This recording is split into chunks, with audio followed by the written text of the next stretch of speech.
Hello and welcome to a special Halloween-themed attract mode.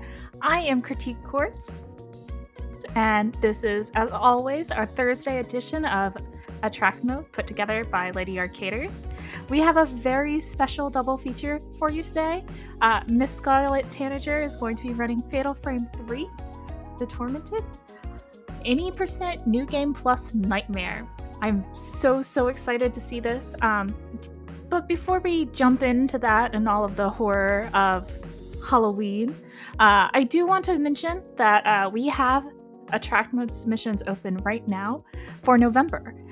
If you are interested in showcasing a game you love, please go ahead, go to our website, LinearC, and fill out an attract mode form, submission form. We'd love to showcase you and your favorite games. But without further ado, we're going to go ahead and get started. Whenever you're ready, Miss Scarlet, take it away. Hello there, everyone. Yes, we're going to be playing some Fatal Frame 3, The Tormented. It's my personal favorite of the Fatal Frame games. And, yeah, if my lovely couch, I keep wanting to say couch even though there's no couch, could introduce themselves, that'd be great.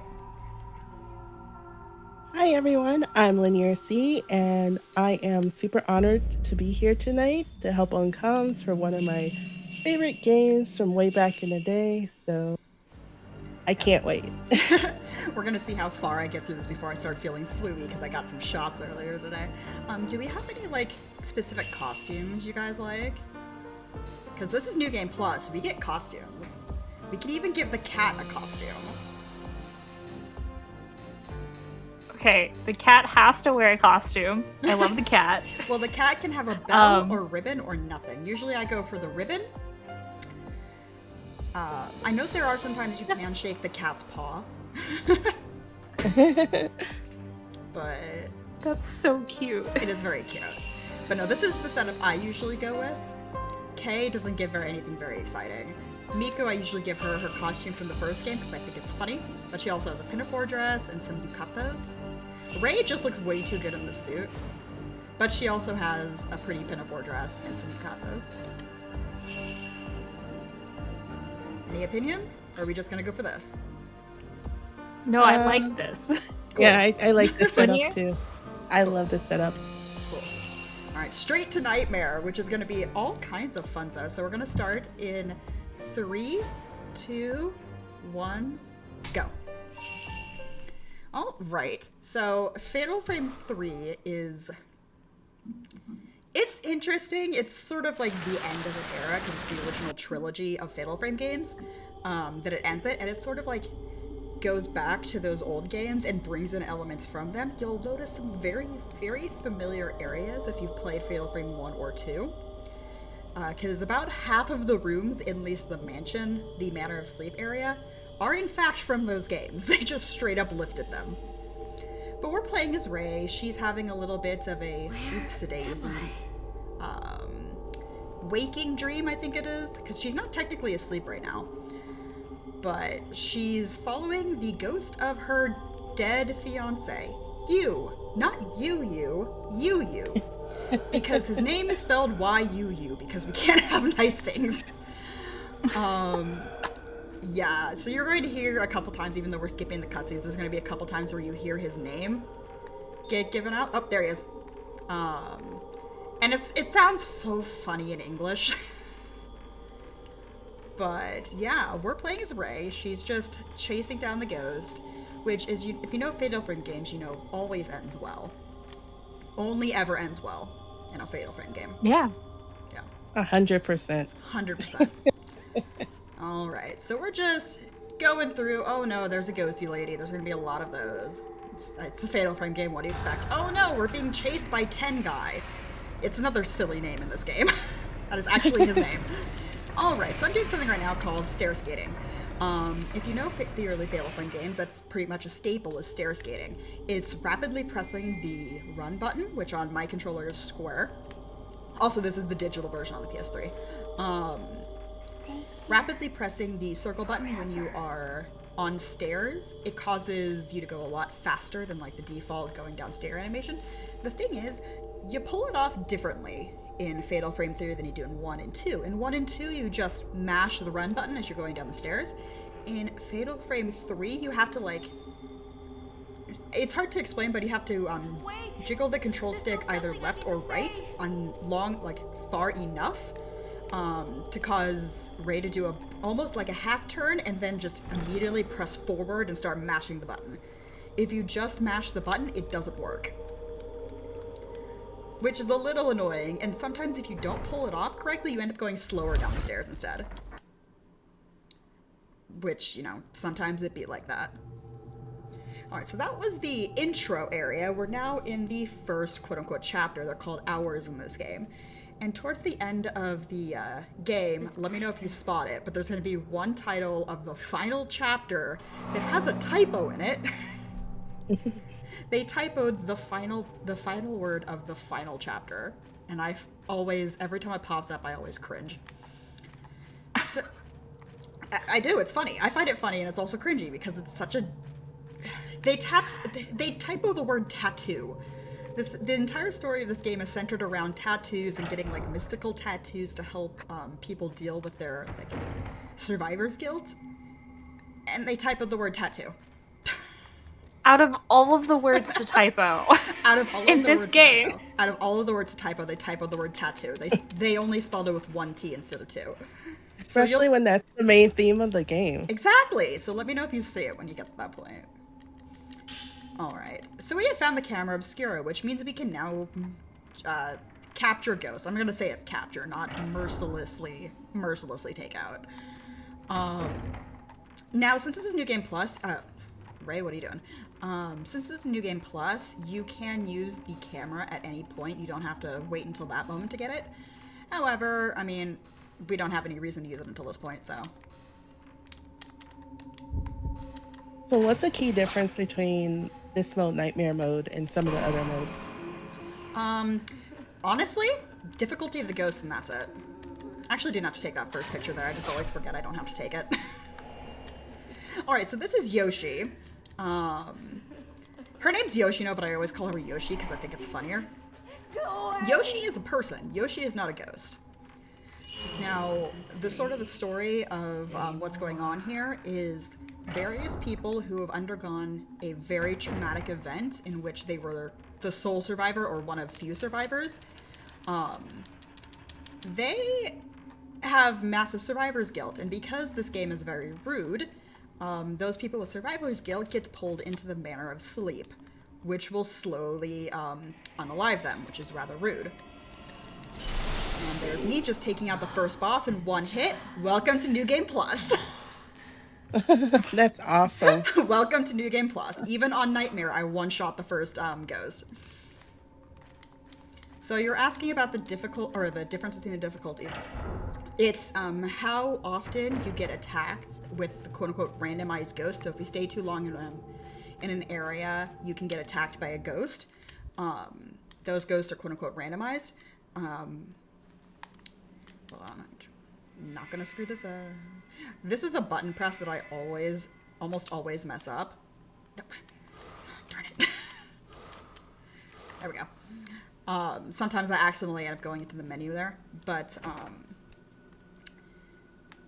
what was I saying? Good morning, Ray. What was I talking about? Completely lost my random train of thought. ghost attacking you. Random ghosts! Okay. They are very rude. Hello, this is Miku. She's the protagonist of the first game. We're gonna play as her later, which is gonna be fun. She's actually the most powerful of the playable characters. And I know that there was something with the random ghosts, and I immediately have already forgotten what it was. What was I even talking about? Difficulty and them attacking you. Difficulty, that's what it was. So the other change with the difficulty is how much damage enemies do and how much health they have. So on New Game Plus, also we just got the camera in real life because for some reason her deceased fiance had the camera obscura in the real world. So these sections of the game are in the real world. There we go. Yeah, if I was playing this game on easy, or normal, in New Game Plus, with my overpowered, beefed up camera, I would be one-shotting every single enemy up to and including the final boss. That's actually really fun, though. Yeah, because in New Game Plus, you have a completely overpowered, maxed out camera with all of the maxed out attachments.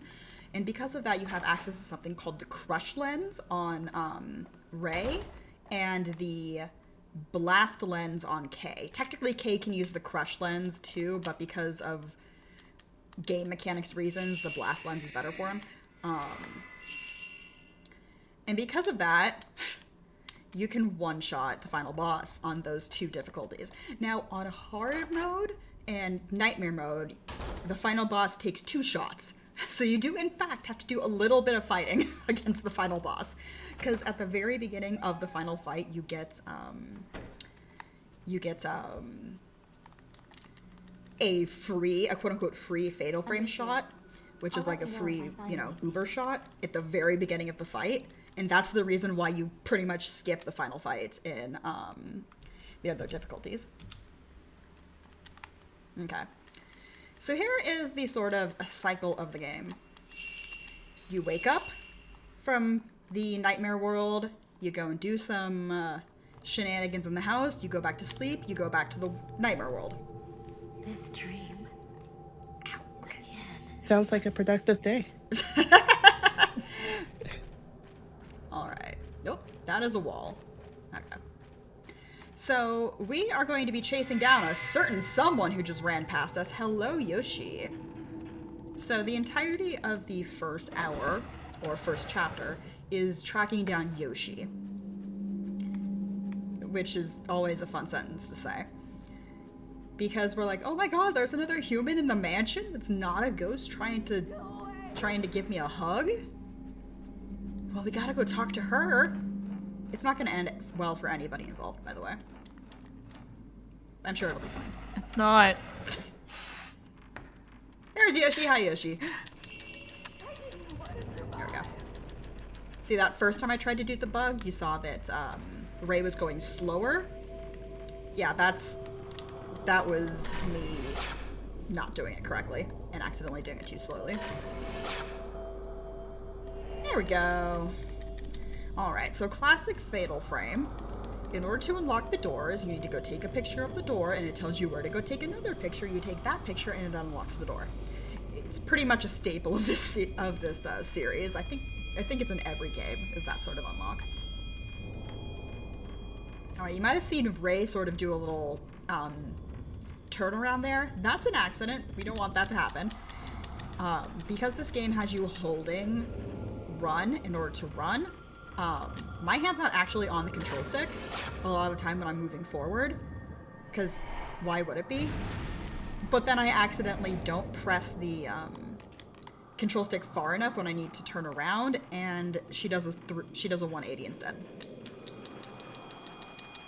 So you can do it by accident, by just accidentally hitting the thumbstick like I just did on purpose.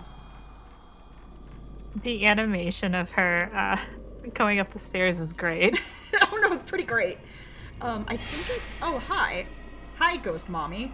We're just gonna keep going. So yeah, we're technically in an attack right now, but we're just gonna ignore her because she goes away as soon as you go into the next room. So yeah, we're just going to be ignoring all of the ghosts that are not mandatory in this game. Alright. So this room is special. This is the Yoshi room. Hi, Yoshi. There's Yoshi. She's normal. She's normal people. She's fine. We're just gonna take her passport, because we're rude. Then she's gonna say, hey, why'd you take my passport? That's kind of rude. You should wake up. Please. Right, you can't steal other people's identity. It's not okay. It's not okay. Stealing people's identity is not okay. I didn't do anything wrong. Why? Come on. There we go. It had to think for a second. So yeah, the upside You said you run this on the PS3? Yeah, I'm running it on the PS3. This game has a digital version.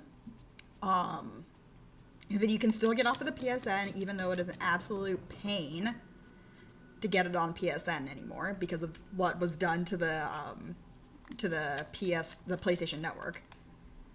But okay, now I remember where I'm going. So one thing that could be kind of a pain with Fatal Frame 3 is remembering what triggers are for what day, because unlike both in the manor and in the house, but it's worse in the house, you can easily forget what you need to do on which day. I've gotten my days mixed up before, what you need to do in order to trigger the night, because the point of the day section is to figure out what in the house you need to do to trigger the nighttime section. And in that one is, you can either go towards the door or go up the stairs in order to trigger that phone call.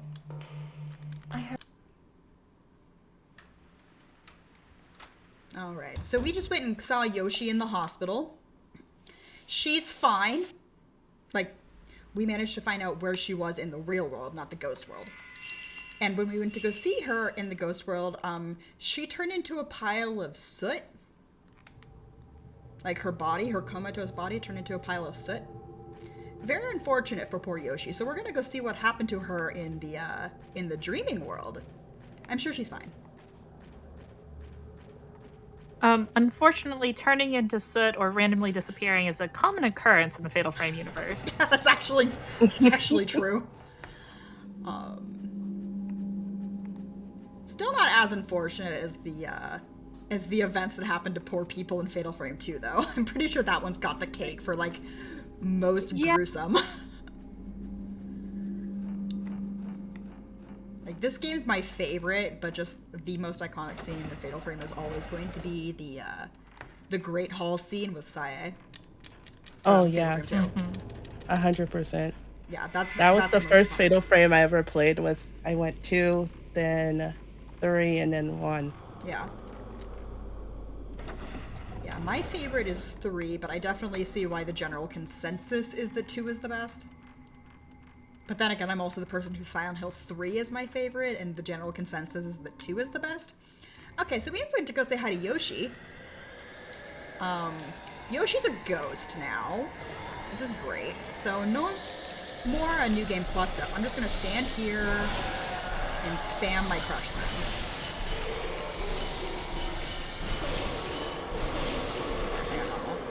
So there was 4 little ghosty there. We have to kill them, and then we're gonna do circles around Yoshi until she decides she's had enough of us.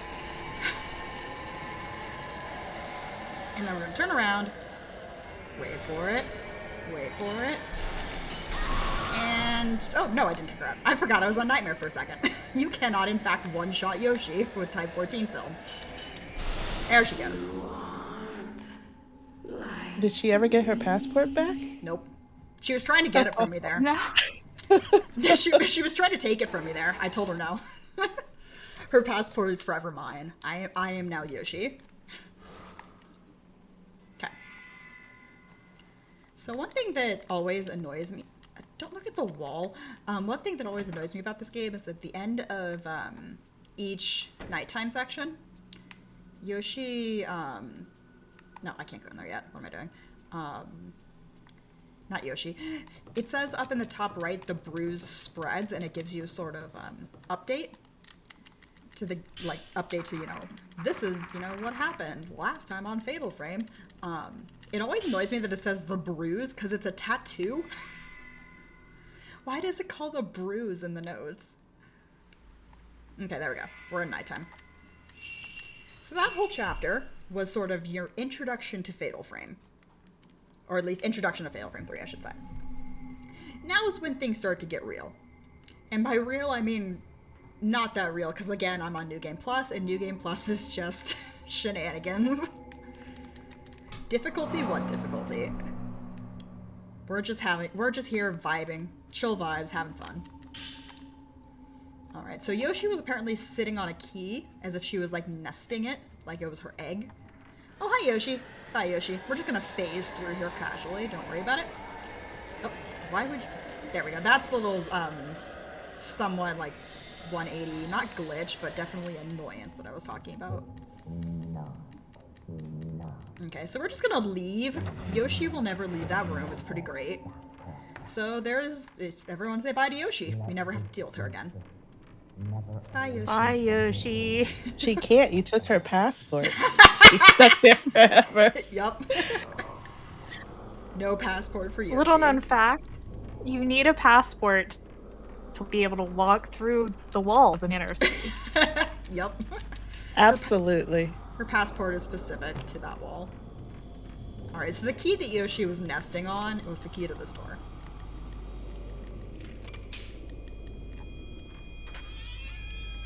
So what we're going to be doing here is we're trying to trigger a ghost fight in this corridor here, but what triggers the ghost fight is going through another door. So I'm just going to, real quick like, come up here, go through this door. Once this little cutscene goes, immediately turn around and go back through the door. I remember now. There is no point in going through any part of this room yet. We don't have the key. So I've forgotten this before and gone all the way to the door on the other side and went, wait, it's locked. Oh, right. Alright, so we just got attacked by the ghosts. You know how we got attacked by the ghosts because the screen went a little film grainy for a second there and the guy just jumped out at me. It's very rude of him. Yep, that's one. Now, you may think we're done. We're not. There is, in fact, two of them, and the other one's going to come out around here. Oh, there he is. Okay. Where are you? Are you going to clown me right now? There he is! No, alright. Okay. And once they finish doing their death animation... Wait, did I not kill him? Excuse you? Did he survive the super camera? How did... Frickin'... I think it was because he wasn't close enough to me. I wasn't close enough to him. That's what it was.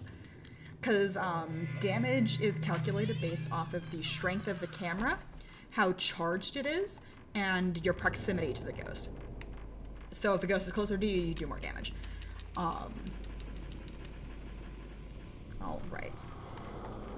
So what we got from that is called a sleeping stone. Now the sleeping stones are for little cool little sliding puzzles. Like this one here. Oh hey, there's a ghosty. Don't worry about him, he ain't hurt nobody. Alright. Now this is the easiest one. I think you do 3 of them over the course of the speedrun. And the number of lines on each stone is how many times you can move it. So it's a sliding puzzle. Alright, so that room that I was in earlier, we're now above it. And now we just have to walk along the ceiling to get to the next one. Because the key that we need is in that room over there. And now we just have to watch Ray slowly walk along the ceiling as if we didn't have things to do. And high heels, She no is. less. Yeah, she is in heels. That's because of the costume I'm on now. She's wearing flats in the default. Okay. That makes more sense. Yeah. Oh, he's... Nightmare! There we go. I'm so not used to playing this game on Nightmare. So I'm gonna wait a second, see if I can open the door. Yep. Cool. So the reason I killed that ghost there is because he was holding the door shut. It didn't look like he was holding the door shut, he was holding the door shut. How rude of him. I know, right? I can't believe you done this. Okay. So remember that room that I was in where I just immediately turned around and left the room as soon as I went inside it? We have to go back there. Because now we have the key for the door. And then that'll be the end of this chapter. The chapters are fairly short. The thing is, there's 13 of them? 14? 13, 14? Technically there's 13. But there's like a chapter 0 or hour 0 at the very end right before the final fight. Okay. Yeah. Chapter 0. Because the tattoo is spreading. Yeah. Yeah. It's been a while since I've played this one. Yep. Imagine doing this game in a frog costume like in Haunting Ground. I've been there. I speedrun that game too.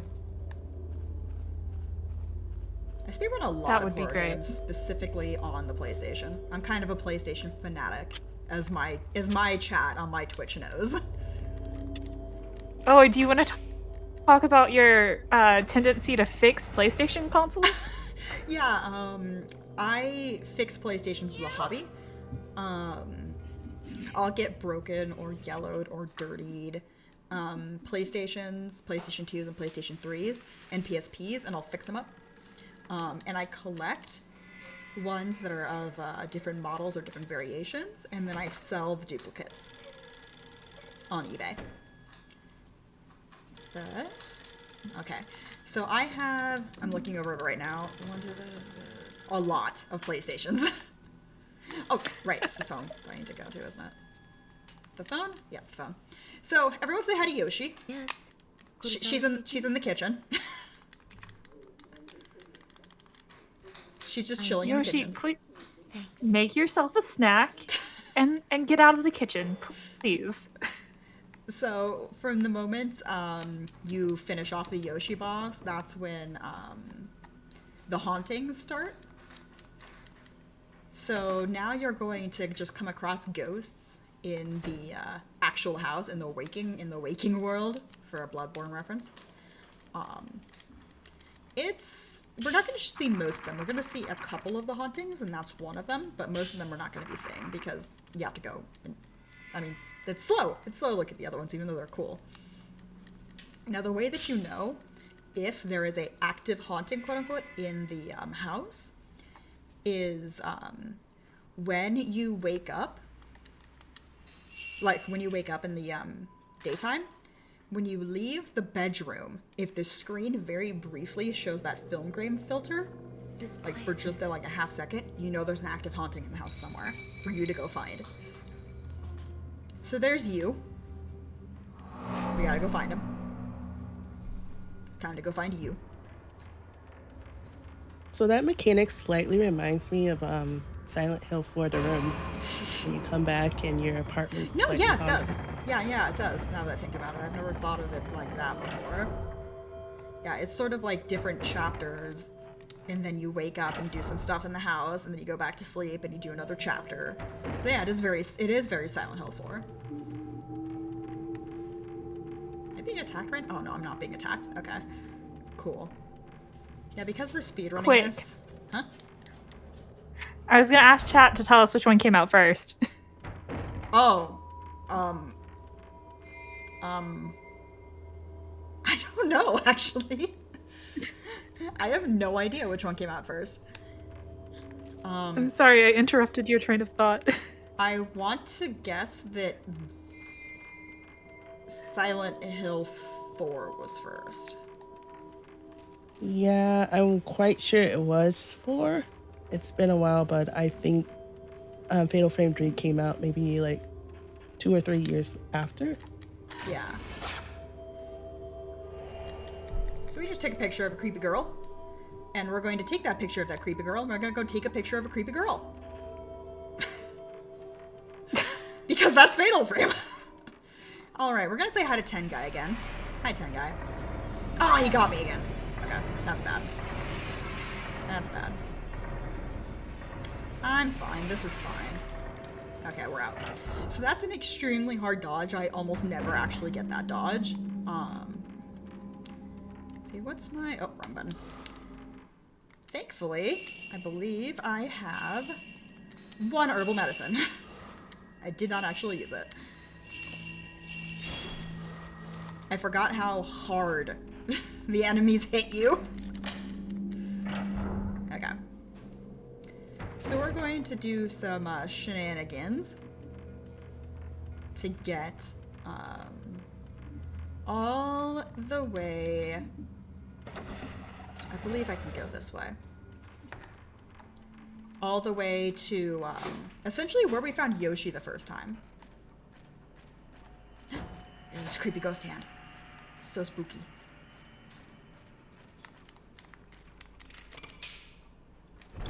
Alright.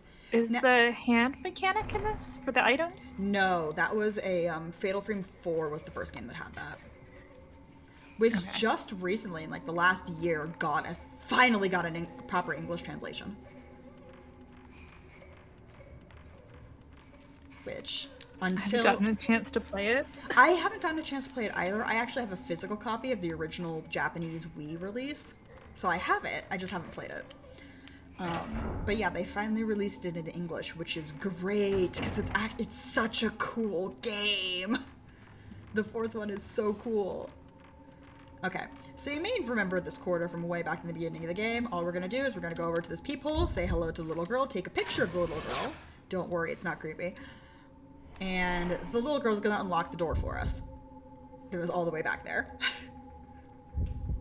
There we go. Door's unlocked.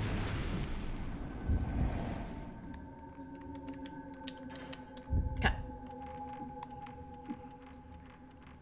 But now this also means I have to go all the way back to that door. There's a lot of backtracking in the Manor of Sleep. There is so much backtracking in the Manor of Sleep.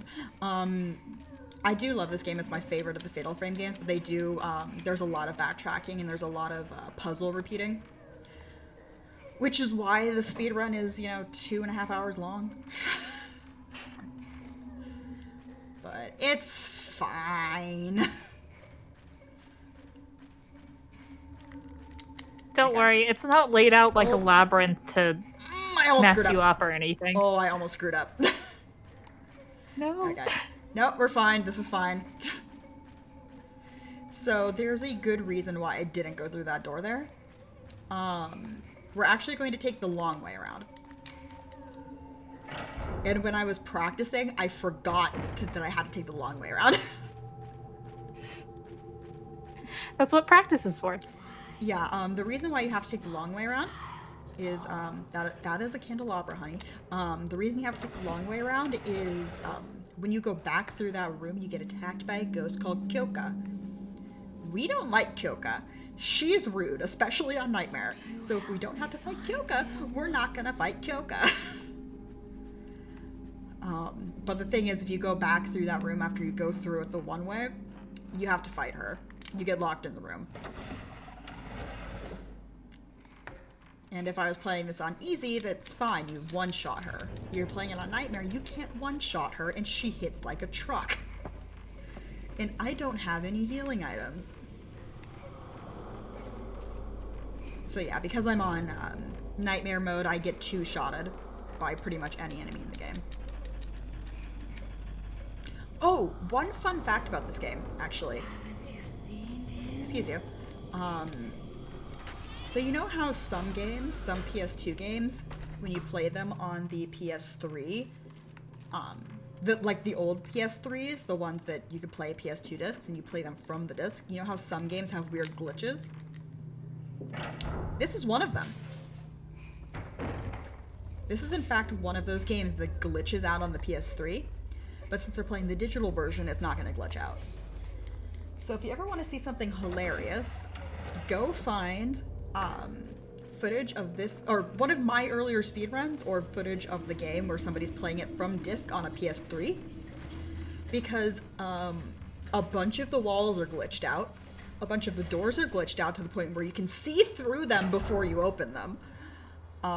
Pretty much any decal in the game has a chance of being glitched. Awesome. You gave me something new to try because I still have the original PS2 disc for this game and an original PS3. So there we go. If the PS3 works. Yeah, if the PS3 works, because launch model PS3s, those early PS3 fats, they break so easily. I actually have 2 of them and they're in pretty good working condition, so I'm excited. Oh wow, you're lucky. I have Okay. 1. I'm gonna make a mental note. You have to have at least 2 PS3s to be on a Fatal Frame showcase. Wait, 1, 2, 3, 4, 5, 6, 7, 8, 9, 10, 11, 12, 13. Is that enough? And that's my personal collection. Plenty. And that's my personal collection. Oh, right. I always forget I can't one-shot her. Okay. Where you at? Where you at, honey? Oh, oh, oh. Where you at? Little kid ghost. Are you... Oh, there Are she you is! scared yet, everyone?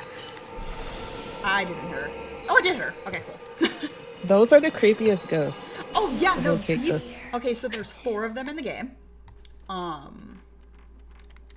So there's 4 of them in the game. You only ever fight 3 of them. You can technically fight the 4th one, in like extra, you know, challenge mode content that's not in the actual main game. But for the purposes of the main game, you only ever fight 3 of them. Because the 4th one is actually a good a good character, like is an ally. They are the creepiest ghosts because they never have any facial expressions. They're just staring at you with like this really weird, just placid smile on their face. They're just like, no. But their whole sort of role in the game is they, So you've played this game before, haven't you, Linear? Yes, it's been a while, but yes. Why don't you give it a go trying to explain what's going on? I can't. It's been so long. Like, this has been a crash course in trying to remember something I played like at least 15 years ago, at least. So you have 3 playable characters in this game. So we're going to be playing as 3 different people. We're going to be playing first is Ray, and Ray has the most chapters, and she's the chapter you do the final boss with. Second, we're going to be playing as Miku, the main character of Fatal Frame 1. The third person we're going to be playing as is Kay. Kay is dumb. He is,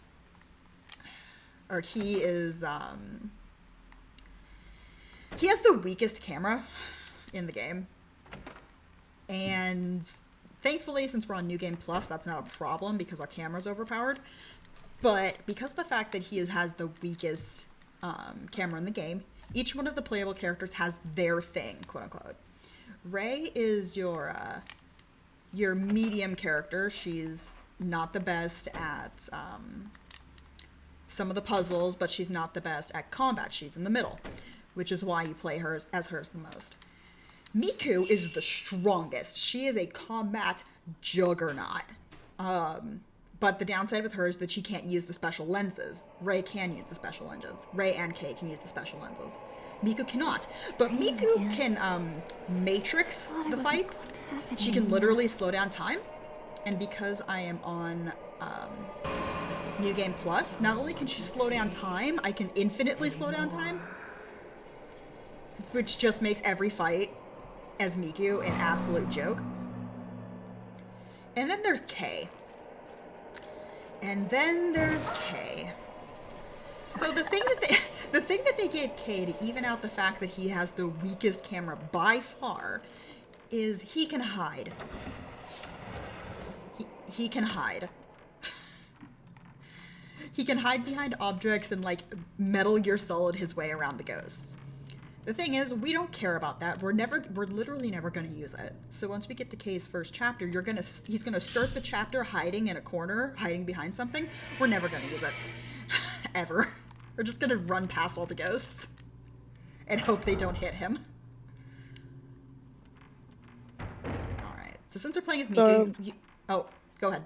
I was just going to ask, so are we back in Fatal Frame 1? Yeah. No? I was going to bring that up. This is Himuro Mansion from the first Fatal Frame game. Yes.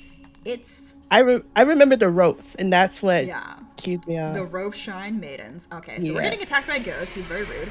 So I'm going to immediately slow down time, turn around, and wait. Hit him once. Hit him. Oh, I didn't get a shot. Oh well. Hit him once. There we go. I was using the wrong film type the entire time. I forgot that I had Type 61 film on K and Miku automatically. So he's gone. So that took like 4 shots, I think. 3 or 4. Which is a nightmare thing, you know, because it'd be like that. Alright. Because if it was easy or normal, I would be one-shotting him. So I have a quick question about the film. I know normally you have to pick up film throughout the game, and it's kind of limited, especially the stronger ones. Yes. Do you have to worry about that at all on this? Not on New Game Plus. I have infinite film. Wow. Yeah. Because of one of the attachments I believe regular shots don't take up film, I don't think.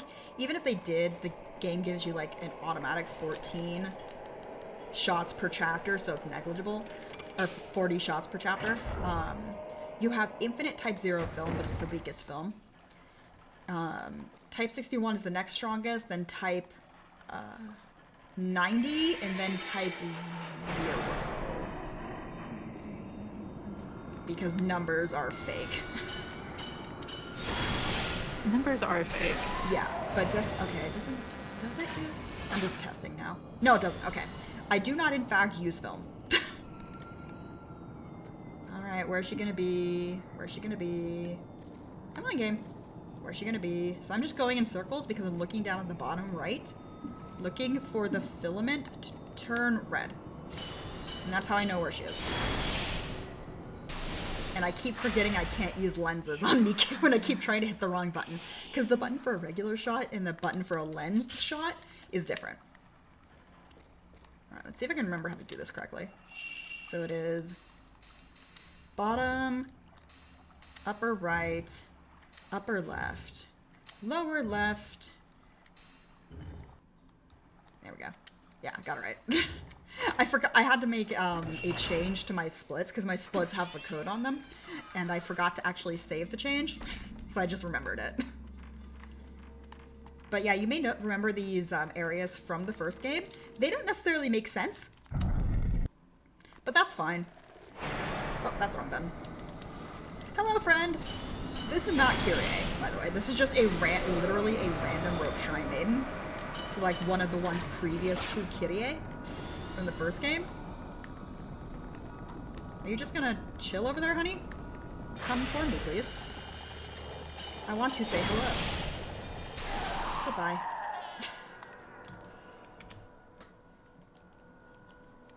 Alright, and that is Miku's first chapter. I mean, we have to do a little bit more. We have to go through a couple more rooms, but for the most part, this entire part of this chapter is setting up what Miku does later. Because Miku has... She doesn't have two endings, but she has like two sort of endings. So Miku's outcome, what happens to her at the end of the game, is set. It's the same no matter what, but how she gets there is different. You have one decision you make in her final chapter. We're going to be making, in my opinion, the bad choice because it's faster. But it's also, I think, implied to be the choice that leads directly into Fatal... Oh, I'm going the wrong way. Directly into Fatal Frame 5. If you know, you know. And if you know, it's gross. Oh, right. I do actually have to go to the front door. I always forget you have to go towards the front door before it lets you go through that door. Sorry So if you I heard don't that. know, but I want to know. Yeah. I'm sorry if you heard that. That was my rabbit just leaping off of the trash can. Yes, the rabbits are here. If you know my stream, you know I have rabbits, and I have chinchillas, and they have their own dedicated webcam over on Twitch. So if you follow me there, you get bunnies. Over here. I'm sorry, Linear, to curse you with this knowledge, but Miku has a daughter in Fatal Frame 5, and it Okay. has to do with the daughter's existence. Okay, do you want me to just explain it so chat knows? It knows how Yeah. cursed it is? Yeah. Okay, so in Fatal Frame 5, Maiden of Blackwater, there's a character called Miu. Now, Miu is a special girl. She has super ghost sensing powers, like more so than the other characters. And you find out a little ways into the game that her mom is Miku, and that Miku's been missing. And you're like, oh no, Miku. Miku has a daughter. That's so cute. And then the game starts to tell you things like, oh, Miu is half ghost. And you're like, how is Miu half ghost? Like, who is who did Miku have relations with? What ghost? And then you realize it's her brother.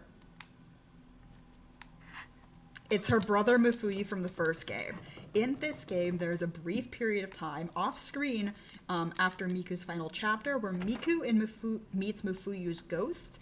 And this game implies that, she has her, getting over his death, because this whole game is about survivor's guilt and getting over survivor's guilt. That's like her moment of getting over Mufuyu's death because she blames herself for it. And then Fatal Frame 5 happened, and we found out, no, in fact, in that brief moment of time, sigh. Something else happened. Something else happened. Wow. You just blew my mind. I have games to play after this. I have so much catching up to do. Now you have that Fatal curse Frame knowledge. Yeah. Fatal Frame 4 and Fatal Frame 5 are both very good. Unfortunately, I'm a scaredy cat and I cannot play horror games. So I make other people play them for me. Yeah. I just had them. Also, Yoshi's in that side thing by the phone. I just completely forgot what order I was supposed to do things on. This is an example of when you mess up a day. I was supposed to go to Miku first, then go down the stairs. And instead I went down the stairs, went back up to Miku, then back down the stairs. It's hard to remember. Oh, now we're playing as Kay, and there's Reika, who's the main ghost of this game. Every game has a main female ghost. Now we're playing as Kay. Now Kay, despite being an absolute trash fire in combat and having the silly hide ability, Kay is special. So oh, did you recognize that? So if you, Kay... Fatal Frame 2? Yep. Kay is the uncle of Mio and Mayu. Yeah. Okay, that was a bit of new info. I didn't even make that. Oh, you didn't realize that? You didn't realize he was Yeah. Yeah. It's been a while, so I probably knew it one time. I just didn't remember that. Yeah. Kay is their uncle, which is... Tally, what are you doing? Oh no. Sorry, I just had to pause my mic for a second. My rabbit had gotten into the Nintendo cords. No. Alright, so there's a ghosty goo there. She sees me. She's going to attack me. We're just going to say no. And leave. So that's Kyoka. Each one of the playable characters has a ghost that they are not related to, but is like them. So like a similar sort of situation or a similar sort of background. Rei is most similar to Reika, the main ghost, the main antagonist. Let's see, I'm going the right way. Kay is most similar to that ghost that we just passed, that ghost's lover. And she's trying to find her lover, so she's always trying to chase this playable character down because she's like, oh my god, my lover's returned to me. Also, Reika, the main ghost, just decided to go through that doorway. Now, the game wants you to hide behind that area where that little ghost was earlier. We're just going to not do that. We're just going to say hi to the main ghost. And just go past her. And she's a ghost. She can't stop you from going through her. And Miku is most similar to Amane, which is the little sister of... I can't remember his name, but the ghost that Kay is most like. All right, so I'm gonna play this safe, and I'm actually going to try and. Oh, I did do it right. Oh, darn it. I was trying to bait that attack in order to not get hit, and then I just did the opposite of that. So right here is the camera obscura. So this entire time, up until this point, Kay did not have access to the camera. Now he has access to the camera.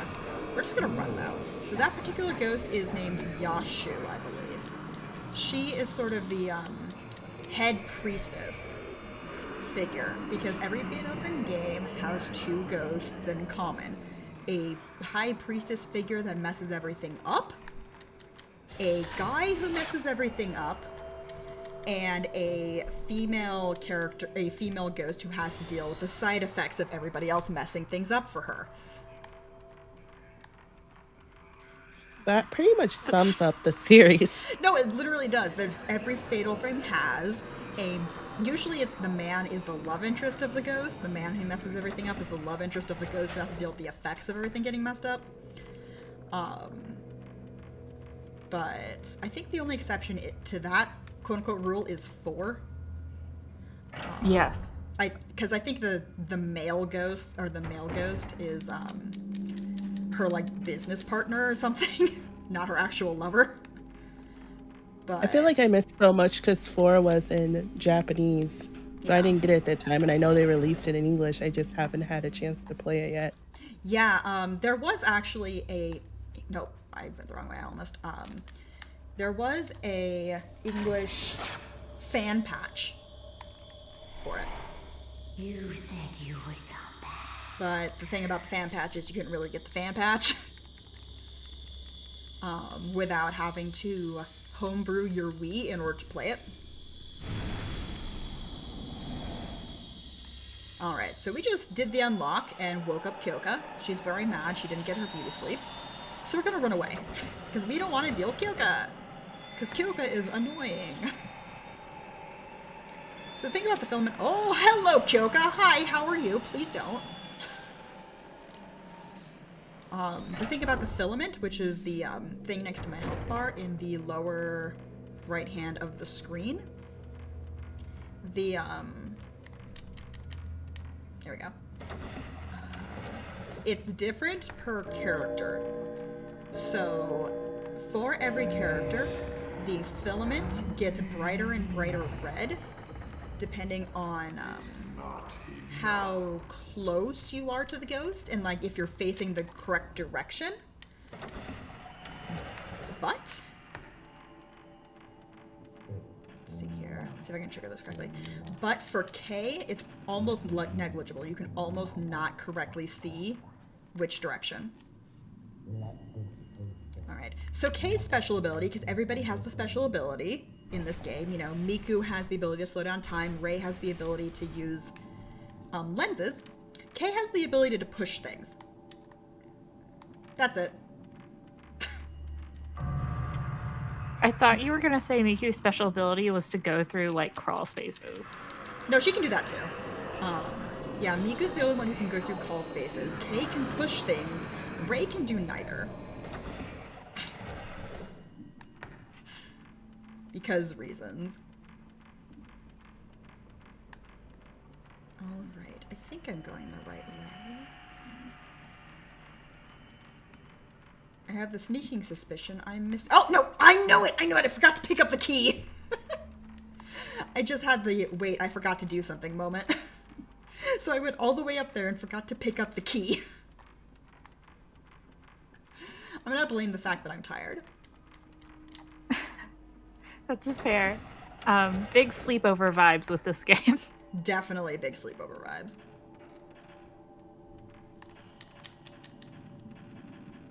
Alright. I think it's because you come up here later as Miku and you pretty much do what I did there, turning around. Give. Okay, cool.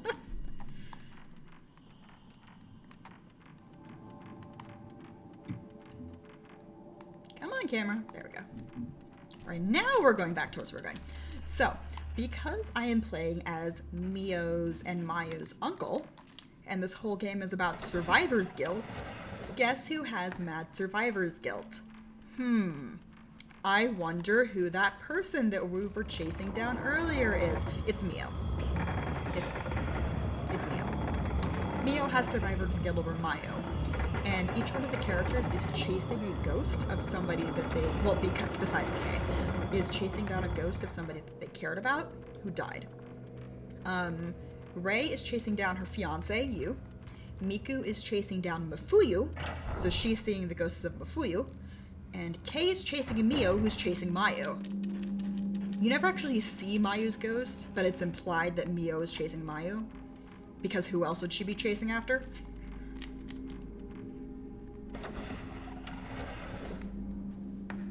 Alright. And it's also implied that Kay and Mio have been in the Manor of Sleep longer than Rei and Miku.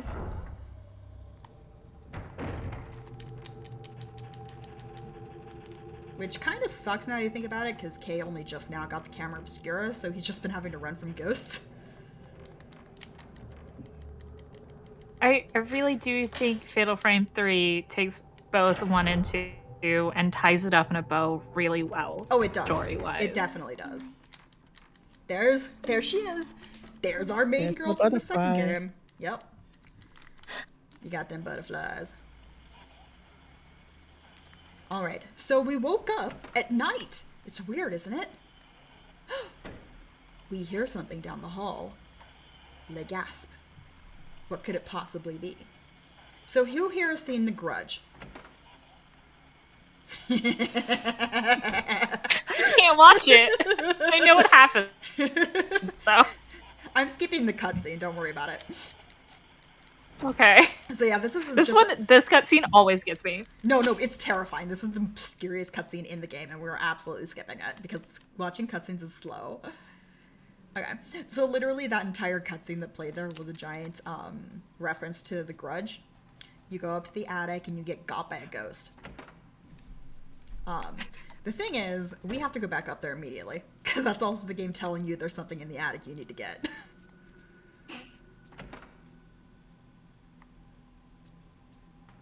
So yeah, Ray has no fear.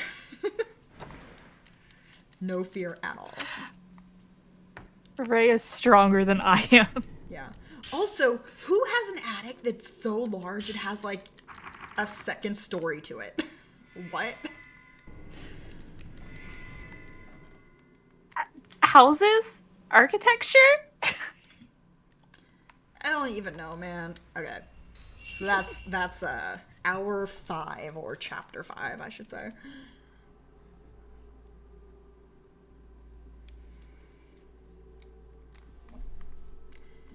The sacrificial pillar. So now we're going into the first of what I call roundabout the manor chapters. So this happens 3 times, I think, 3 or 4 times during the course of the game. You essentially have to go around the entire mansion and collect-a-thon. In this chapter, you're collect-a-thoning some ghosts, because we can't get through this door here until we take out 5 ghosts. I guess technically 6 ghosts, but no, it is 4. 5. Yeah, 5 ghosts. I can count. Are these the pillar the pillar guys ghosts that got put in the walls? Yeah, okay. The pillar ghosts. Part of the story of the game. Okay, I might as well sort of explain it.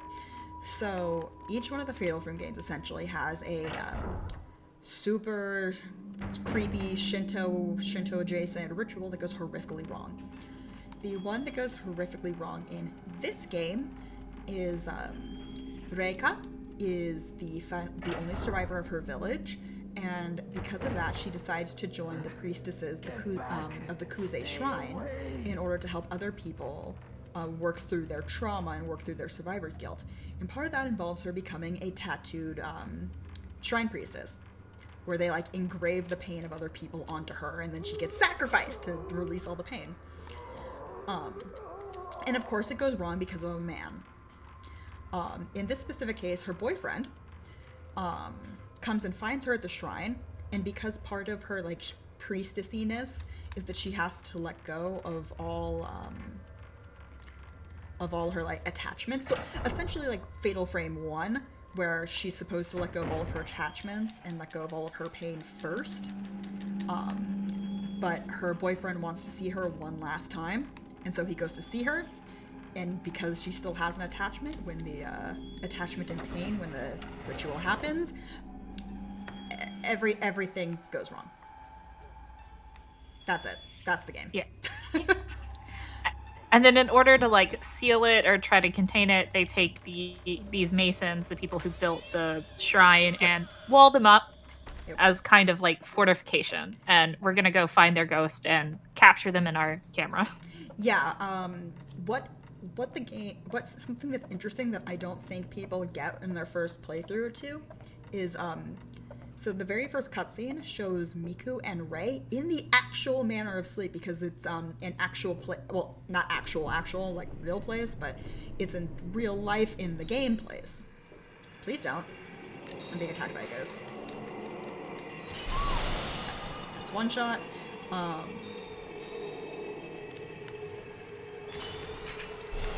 can't remember if Rei is a photographer or like a journalist. She's a photographer. She's just a photographer. Okay. And her fiance was like a folklore study. Yes. Yeah, he was a professional. Oh, I went to the wrong type of film. That's why I screwed up there. Okay, there she is. Come here. Where'd she go? Not down there. Honey, what are you doing? There she is. Got her.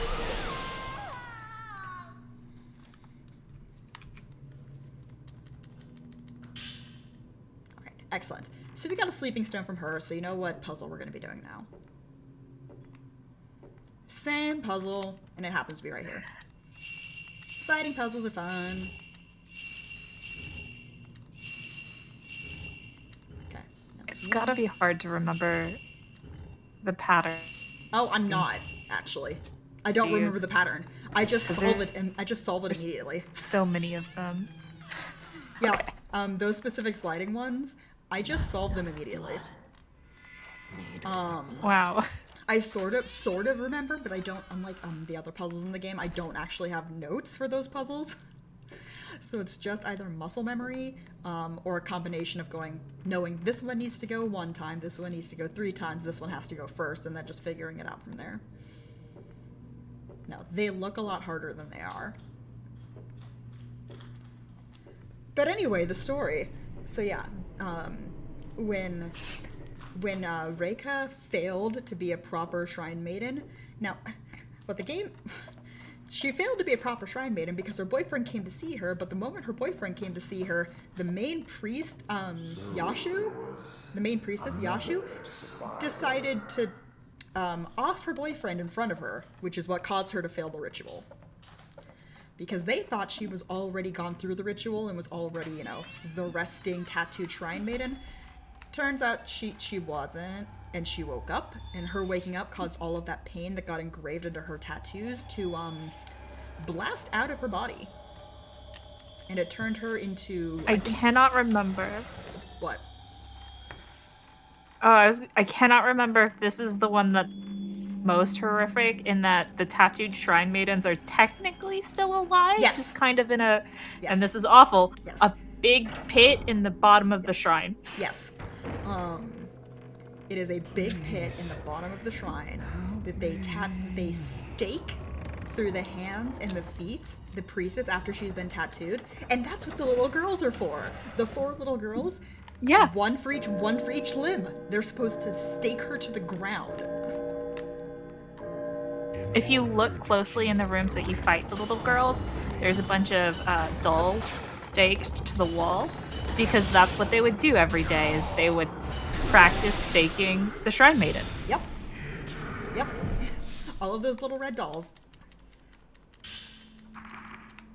Okay. Found the part for the camera obscura. Yay! Not like I need that, I already have it. So I'm just gonna grab this from over here because I keep forgetting it's here. Just because I'm on Nightmare. Boop. So yeah, we're just going around and collecting ghost dudes, because when the ritual went wrong and all that pain just bursted outwards, Reika turned into a wandering, not quite ghost, because again, she didn't die. I think the game described it as like a waking nightmare or something. She goes around reliving her worst moments for pretty much the rest of time, at least until you beat her at the end of the game. Which is horrific. Yeah, to say the least. Yeah, and anybody who gets near her pretty much dies just immediately. So they tried to contain Reika by doing by offing all the little shrine maidens, which is kind of rude. Hold on, I'll get to this guy real quick. Come. There we go. That's the second one. So all of the shrine maidens got sacrificed, and then all of the builders, a bunch of builders were hired. They weren't actually the shrine builders. A bunch of builders were hired to come in and encase the main shrine. So they built another one shrine on top of the other shrine, sort of thing. I'm going the right way. Yeah, I'm going the right way. Which is kind of rude. But once they finished building, like encasing the shrine in masonry to try and keep Reika in, they then took all of those masons and turned them into ghosts. And they turned them into ghosts by sacrificing them. And now we're going around and unlocking the quote-unquote human pillars by capturing them with the camera obscura. Because we want to get to that original shrine. Yeah. Yeah. And the places you're seeing from 2 and 1, they've been added on to the mansion by dragging Miku and Mayu into the dream, Miku and K. kind Miku and of. K. Yeah, Miku and Kei into the dream, and just adding locations onto it that they suffered terribly at. Yeah. I always thought that was a really cool part of this game, integrating the other Fatal Frames into it like that. Yeah.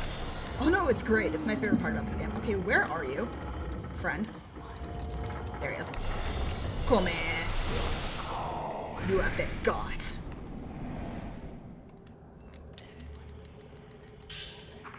Okay, so I think I've got one more I gotta get. So yeah, like I said, you do this similar sort of puzzle 3 other times in the game. All towards the end of the game, if I remember correctly. Once as Miku, once as Kei, and then once as Rei again at the very end. And it's very similar. You go to 4 or 5 locations of the manor, collect 4 or 5 things, or kill 4 or 5 ghosts, and then you go onwards towards the final shrine area. So it is a little repetitive, but it's fine. I mean, look at this game. It's pretty. It is. It's pretty. I think this game is pretty. In that, like, grungy, uniquely Fatal Frame way. Also, there's a ghosty. Yeah. Literally every location in Fatal Frame looks nasty, except for Rei's house. Yeah. Okay. Also, it's really interesting. Rei's house is the first, like, truly safe place in a Fatal Frame at all. Yeah. I don't think that doesn't happen again until 5, because I don't think there's an equivalent in 4, but you have the house in 5, which has a similar thing going on with it, where it's like a hub that you go to between chapters in Fatal Frame 5, and you don't really, there's hauntings you can find and spooky things you can find between the chapters, but you don't fight anything in the house. At least not during the main game. Alright, so we're going to track down the last guy, which is I think this is the first time you have one character from one game going into a character from the other game's area. Because now we're playing as Rei going into the Fatal Frame 1 rooms. No, wrong way. Those swinging ropes always get me. And the camera angle change too. Fixed camera angles are very good in horror games. You want to know something that's interesting though? The extra ghosts. Hold on, let's do this. The extra optional ghosts to give you more points. I think I did that wrong. Yeah, I did that wrong. They are the same between the games.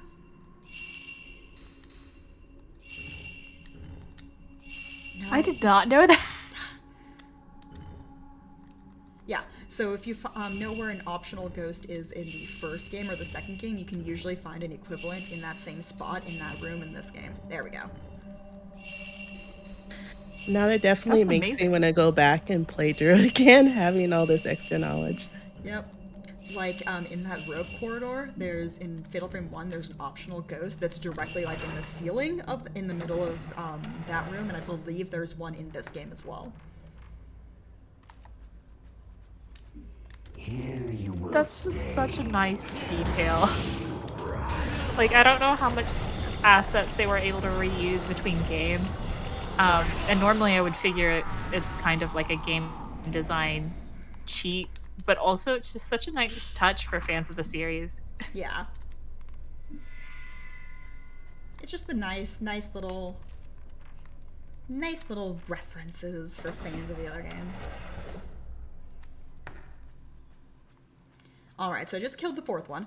And as far as Ray knows, there's only 4. So she's going to go and try and open that door. That rhymed. It's not going to go well for her.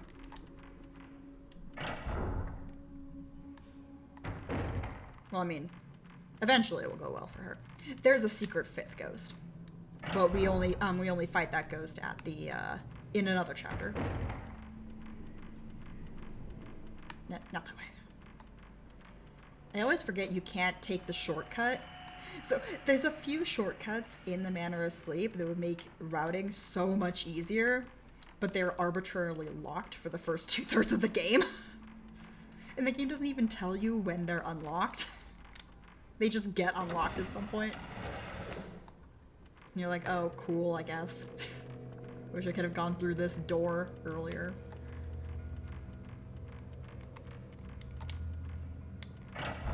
But no, we have to go all the way back to that door, which is the exit door to the actual shrine.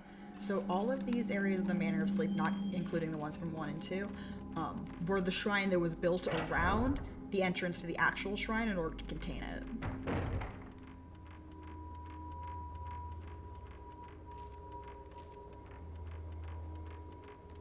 Nothing bad's gonna happen. No, everything's fine. Hi, Ten Guy. Must not be That's it. opened. That's the character's actual That name is Ten Guy, priestess, and the shrine must I don't know. It's just a be funny sealed. name to me, because he's not 10 guys. He's 1 guy. I think I'm funny. I gotta bring some No, dad jokes. that in was here pretty sometimes. good. That was a good one. Gotta dad joke it up. So this entire chapter is, we don't actually get a daytime between these 2 chapters. What we're gonna do here is we're gonna listen. Everybody listen. Yes. Kurosawa speaking?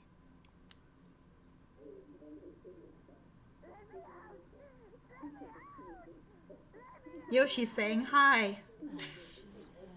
Yoshi gave his phone call. So yeah, I think Just this think of I think this is them forgetting, or just not, like, they didn't know what to put between the 2 chapters, so they just put a, creepy phone call from Yoshi in between the chapters, because you don't even go to a daytime segment. It's the only time in the game, I think, that you don't actually do a daytime segment.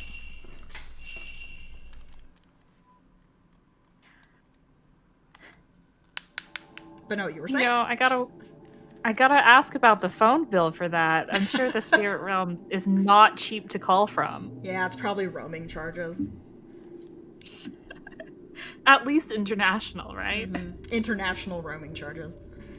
Save the 2. So that was Amane. Like I said, each one of the characters has a ghost that they are associated with. That is Amane, the one who's associated with Miku. Both of them miss their brother. They want to find their brother for different reasons.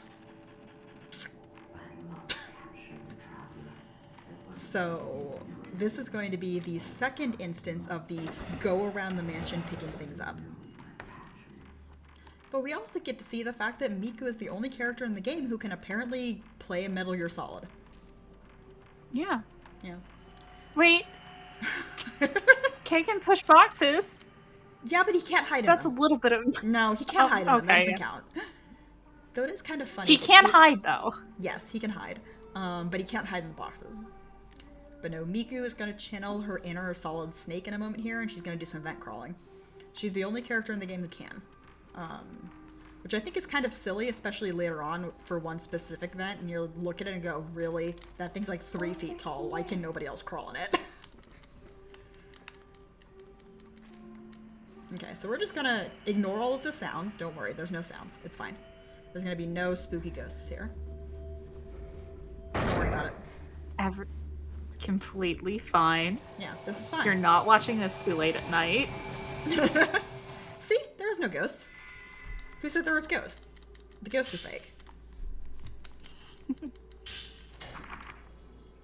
Okay. Oh, wait, maybe I'm wrong. This is the room I was talking about with the paper dolls on the wall.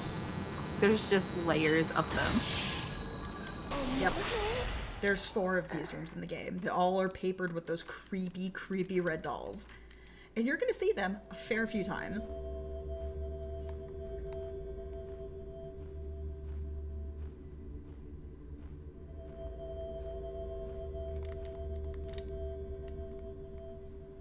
Alrighty. Creepy halters, creepy. So this room specifically reminds me a lot of a room from Silent Hill 2. If you played Silent Hill 2, you're probably remembering the room. It's the puzzle room with the nooses in it. Oh. Yeah. Yeah, I had to think about it for a second. Yeah. The puzzle room with the nooses where you have to go through that puzzle. Oh, hi. So that's an engraver ghost. We don't like them. We're just gonna run.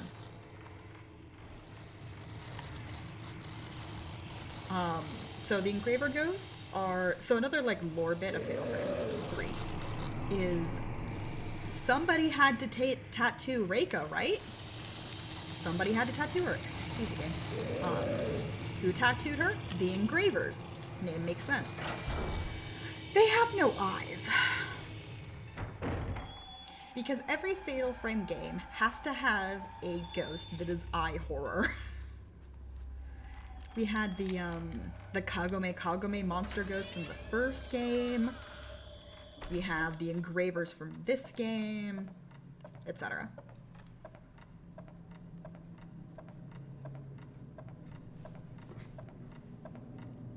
I saw a comment in the chat. I thought it was more like the longer you are in the mansion, the longer you sleep. That is also true. But it's not the way that you think. It's not that the longer that you're in the mansion, it's the further the tattoo spreads.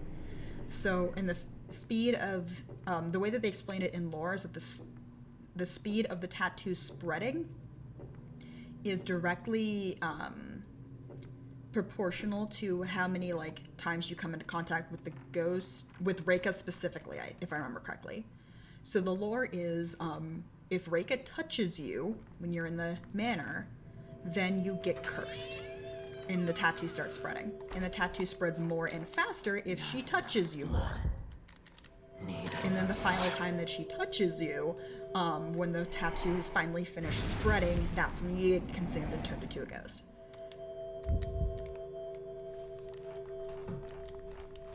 That is a door, Miku. Please go through it. Okay. So this room is deceptively a pain on this difficulty. We're going to get attacked by one of the ghosts. Right here. So I am going to hope she doesn't hit me. Okay. Now theoretically you can actually save time if she hits you, because it causes Miku to stumble forward. However, we are on Nightmare. Are you hurt? So we actually don't want her to hit us. She can't one-shot me, but she does hit like a truck. And yes, it seems scary, but don't worry about it. It's fine. She seems pretty determined there. It's fine. See, we're out. It's fine. We are out of the room. We are fine. Luckily, she's a little girl and can't move that fast. Yeah. So you see Kyoka is just chilling there. Kyoka won't bother you unless you take a picture of her. Which is nice. Because you're not Kay. If you were Kay, she would attack you. But because we're Miku, she only attacks you if you take a picture of her. Okay, I'm not going to mess this up like I did when I was practicing. So we're going to go up here. And there are two of the four the little handmaiden rooms. Of the four of them, two of them are right off of this main chamber here. So we're just gonna go into both of them and grab the little colored balls out of them. Or if this was a GDQ stream, orbs. Orb. Orb.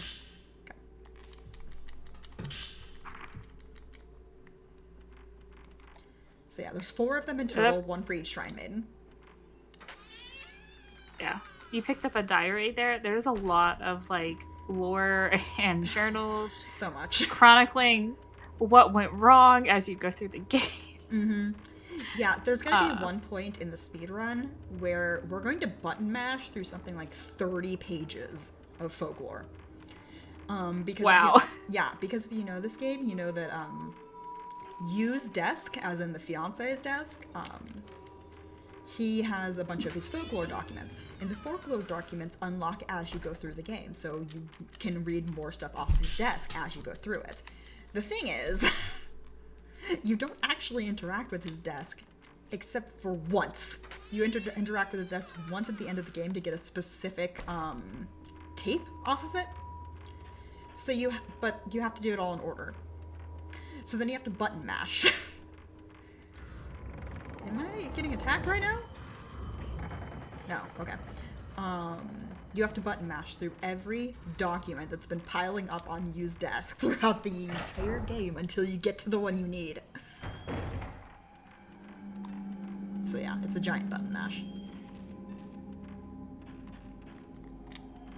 So you've got 3 of the 4 stones. We're going to get the 4th one.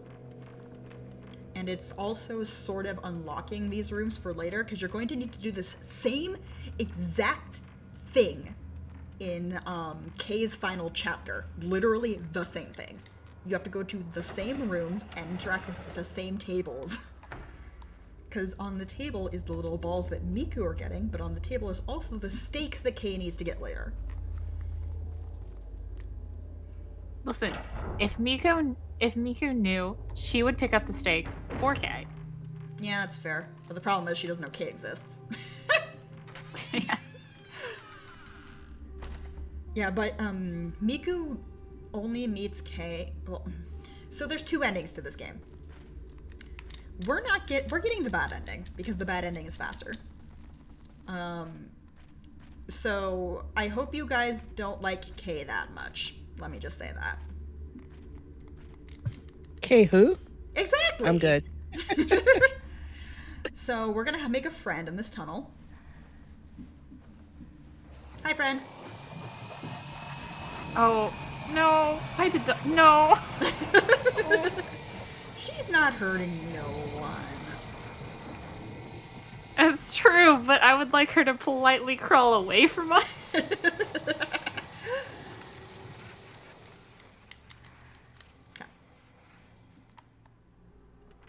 Now I've got ball number 4.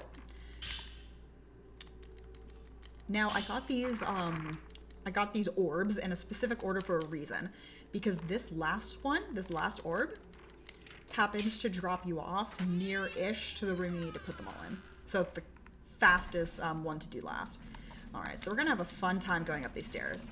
And you know what I mean by fun time? I mean ghost time. 1, 2...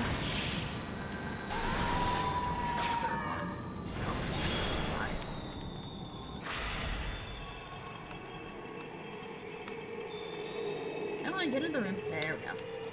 Alright, where you at? Oh, right. I kept trying to hit the lens button because I got my own self turned around again. Excuse you. Okay, we're good. So it was just the 2. I gotta wait a second. Let's see if I can open the door. Yes, I can. The reason I had to wait a second there is, they lock you in, so you have to wait until the game unlocks the door. Alright, so who here likes creepy little girls singing creepy songs? No. What, you don't? That's like my least favorite thing. Well, I'm sorry then, because you're gonna hear a bunch of girls singing a creepy song. Because what were we doing with all of these bowls? We were getting them together in order to play a lullaby. A really creepy lullaby. Oh, that's right. They have to sing when they stake her, right? Yes, they... Well, no, they, I don't... No, they do, actually, yeah. It's supposed to be a song that's supposed to comfort the priestess while they're staking her. And it's also supposed to be like a... It sort of gives the lore of their whole shtick. But it's also a bunch of creepy little girls singing a creepy song, so... You know, That's fine. Don't worry about it. Red. And then blue. Okay, there we go. Creepy songs. Oh, right. I can actually skip this.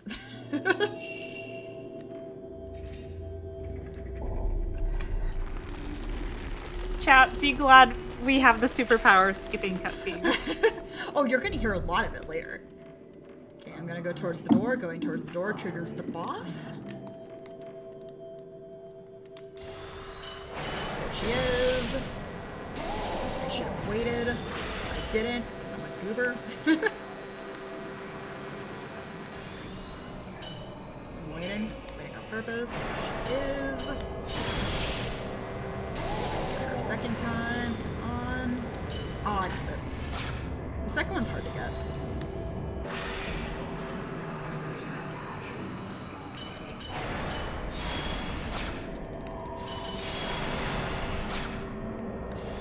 Where are you, friend? She's really not cooperating. No, she's really not. Now you need to turn that Okay. lullaby up. Yeah.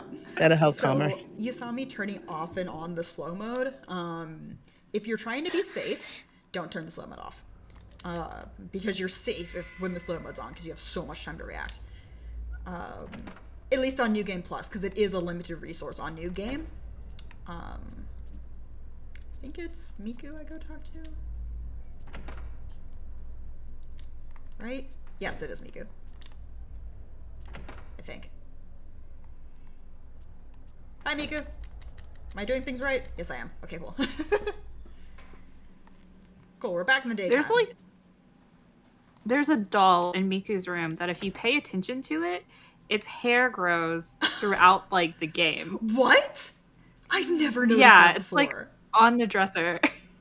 That's a pile of nope for me.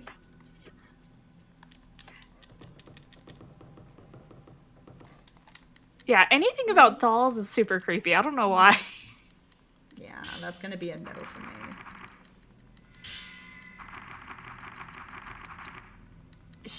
Miku's working as Ray's assistant Yes. during this time. That's why she's living here. Yes. Because she doesn't have any family right now.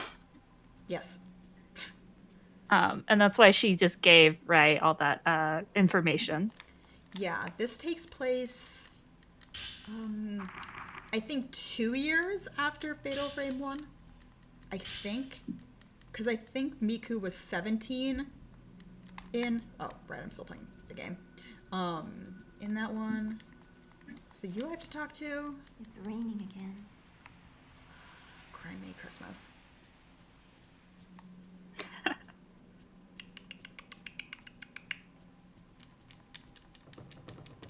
I honestly cannot remember what I need to do. Oh no. This is one of those moments where, what am I doing? Yeah. No, it's not that. That's later. Is this the time for me to do all of these? Maybe. Maybe. 11? Okay. I think those were letters from K to Yeah, you. Yeah, which eventually you do have to go there, but I think... Oh, no, I remember now. Because I do that later in the game, and at this point in the game, we need to pretend to listen to some radio messages. Yeah. Okay. There we go. Who needs to actually remember how to do things? Okay. It's a long run. It is a Someone's gonna slip. long speed run. Do you speedrun the other games? Not yet.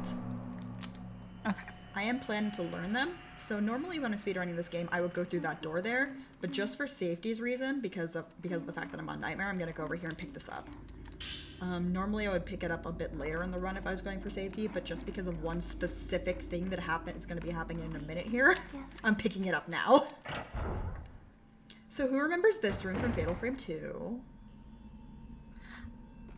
Isn't it the best? I do, I think. Isn't it the best room? Okay, now I definitely remember it. Yes. Isn't it the best room? It's my favorite room.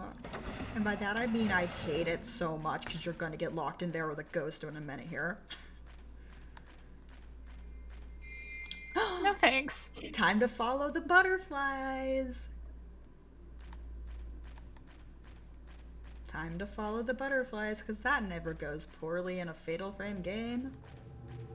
So who remembers this room? Yeah, no, we're deep in the Fatal Frame 2. One. Yeah, we're deep in the Fatal Frame 2 now. Alright.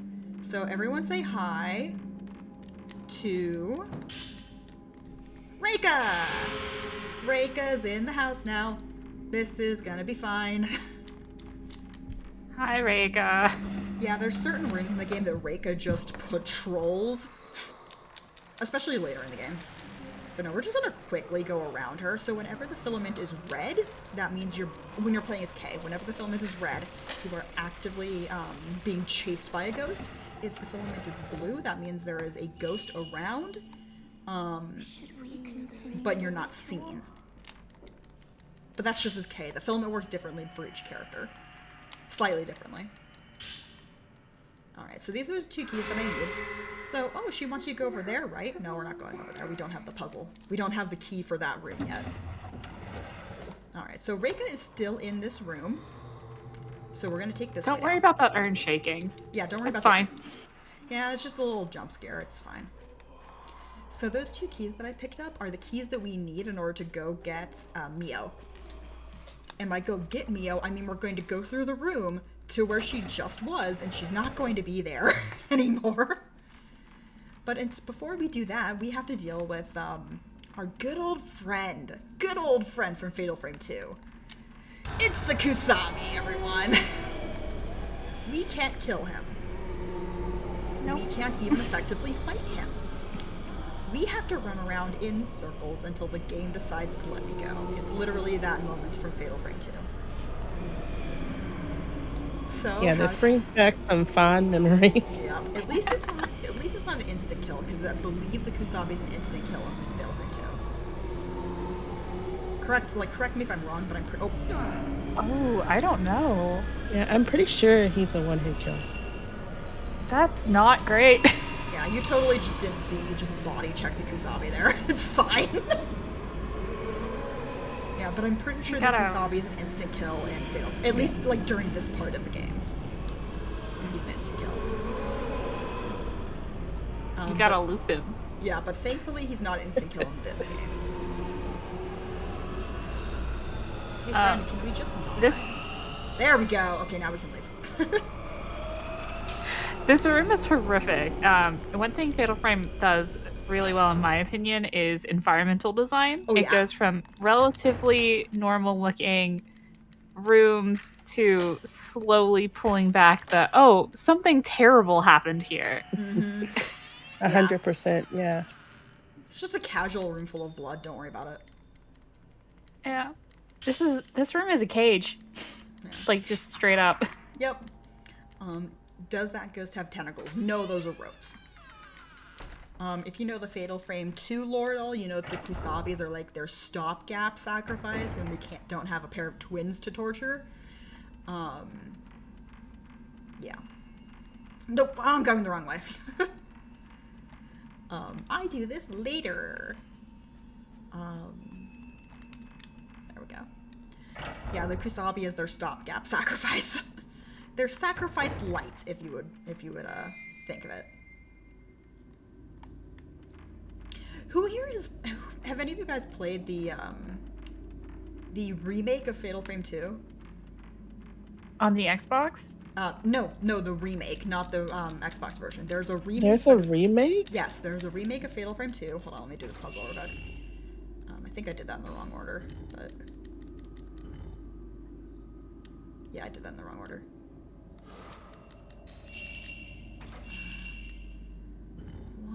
Our shock at learning there's a remake has messed you up. This is fine. I'm just gonna purposely screw it up. No, I did it right. Cool. Yes, there is a remake of Fatal Frame 2. It's called Project 02 because it was only ever released in Japan and UK. We never got Of course. We never got a version of it stateside.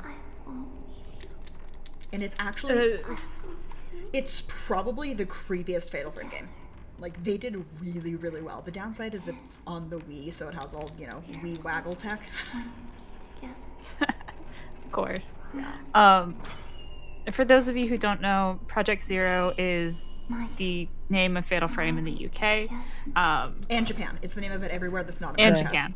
Yeah, it's the name of the name of the series everywhere that's not America. Mio? Localization? Question mark? I don't know. Yep. Okay, are you gonna be a rude? Are you gonna be a rude boy? Are you gonna be a rude boy? Please don't be a rude boy. You're gonna be a rude boy. Well, too bad. Too bad, so sad, too shotted. But no, so in the Fatal Frame games, pretty much all of them have different endings. In this game, the ending is only changed by whether or not Kay survives. And by only changed by whether or not Kay survives, I mean the ending cutscene is not changed. You just get some extra little bits in the credits if Kay's alive. Which sort of shows, like, essentially, like, where they are now, and shows Kay introducing Mio to Rei and Miku and all that fun feel-good stuff. But the other games have a lot more endings. Like, a lot more endings. And Fatal Frame 2's remake on the Wii has so many! So Fatal Frame 2 already has, what, 5 or 6 endings if you include the game over ending where you leave? They added, like, a further 2 or 3 to the remake.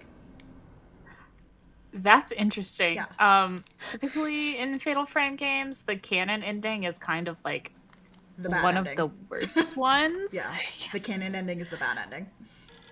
I know when they re-released Fatal Frame 1, they added like a perfect ending where everybody gets out alive. Yeah. That one's not canon at all in the Yeah, the Xbox versions of Fatal Frame 1 and 2 have an extra ending that is the everybody gets out fine ending that is only available on the higher difficulties. And it's the ending you get by default. So in Fatal Frame 1 and 2, the ending that you get by default, even though they do have multiple endings, If I paid my respects is sometime soon. different. Yes. And it's based off your difficulty. I'd like to say goodbye Fatal to Frame him. 3 was only ever released on the PlayStation 2, so you get what you get with it. Wow, that's fascinating. The Wii version, though, unlike the original Fatal Frame 2, where your ending is dictated by your difficulty, in Fatal Frame 2's remake, instead of it being dictated by your difficulty, it's dictated by decisions. It's dictated by what decisions you make. And things like how, like in the very end of Fatal Frame 2, Mio gets taken away for that final, or Mayu gets taken away for that final time, and you have to go chase her down, and, bad things happen in the normal game. Depending on how long it takes you to get to the end of the game, and I'm going to wait here for a second so I don't trigger a glitch. Okay. Depending on how long it takes for you to get to the end of the game, from that point where Mio gets taken that final time, that dictates the ending. Whether or not you've done some specific extra things in the game, that dictates the ending. 5 or 6 other things dictate the ending. So it actually depends on what you do, which ending you get. And some of the endings that they added, and because of the way that they animated the remake, are so creepy. Okay. Gives me I have Halloween plans now. like in the base endings of Fatal Frame 2, there's the canon ending where Mio dies, where Mayu dies, she gets killed by Mio because Crimson Butterfly. There is actually an ending in Fatal Frame 2's remake where the opposite happens. The shrine. Okay. Where it's Mayu who strangles Mio instead. That's really interesting. The whole Fatal Frame 2 ritual is twins are picked to go through a ritual, and one of them has to kill the other to seal basically a hellmouth. And you find out in Fatal Frame 2 that not Miku, Miku's grandmother Yeah. was actually intended for the ritual and escaped, and that's why the village in 2 is so run down. Yep. And by the time, and that is actually really sad to me because like Yae, which is that character, goes through so much in Fatal Frame 2, you find out. And like she left behind her sister, and the trauma of it caused her to forget her sister. And then she got anyway by another ghost in another freaking mansion. Because she's a hostile ghost in Fatal Frame 1. And you're like, oh, okay. Well then, this lady cannot escape. Well, you It's think you know a implied that game, but you don't. Yeah. Yeah. But you want to It's know implied that their but you want to family is like... Oh, go ahead. No, you go ahead. I was gonna say Miku's family is like sensitive to the paranormal, which is why she's so powerful in combat. Yep.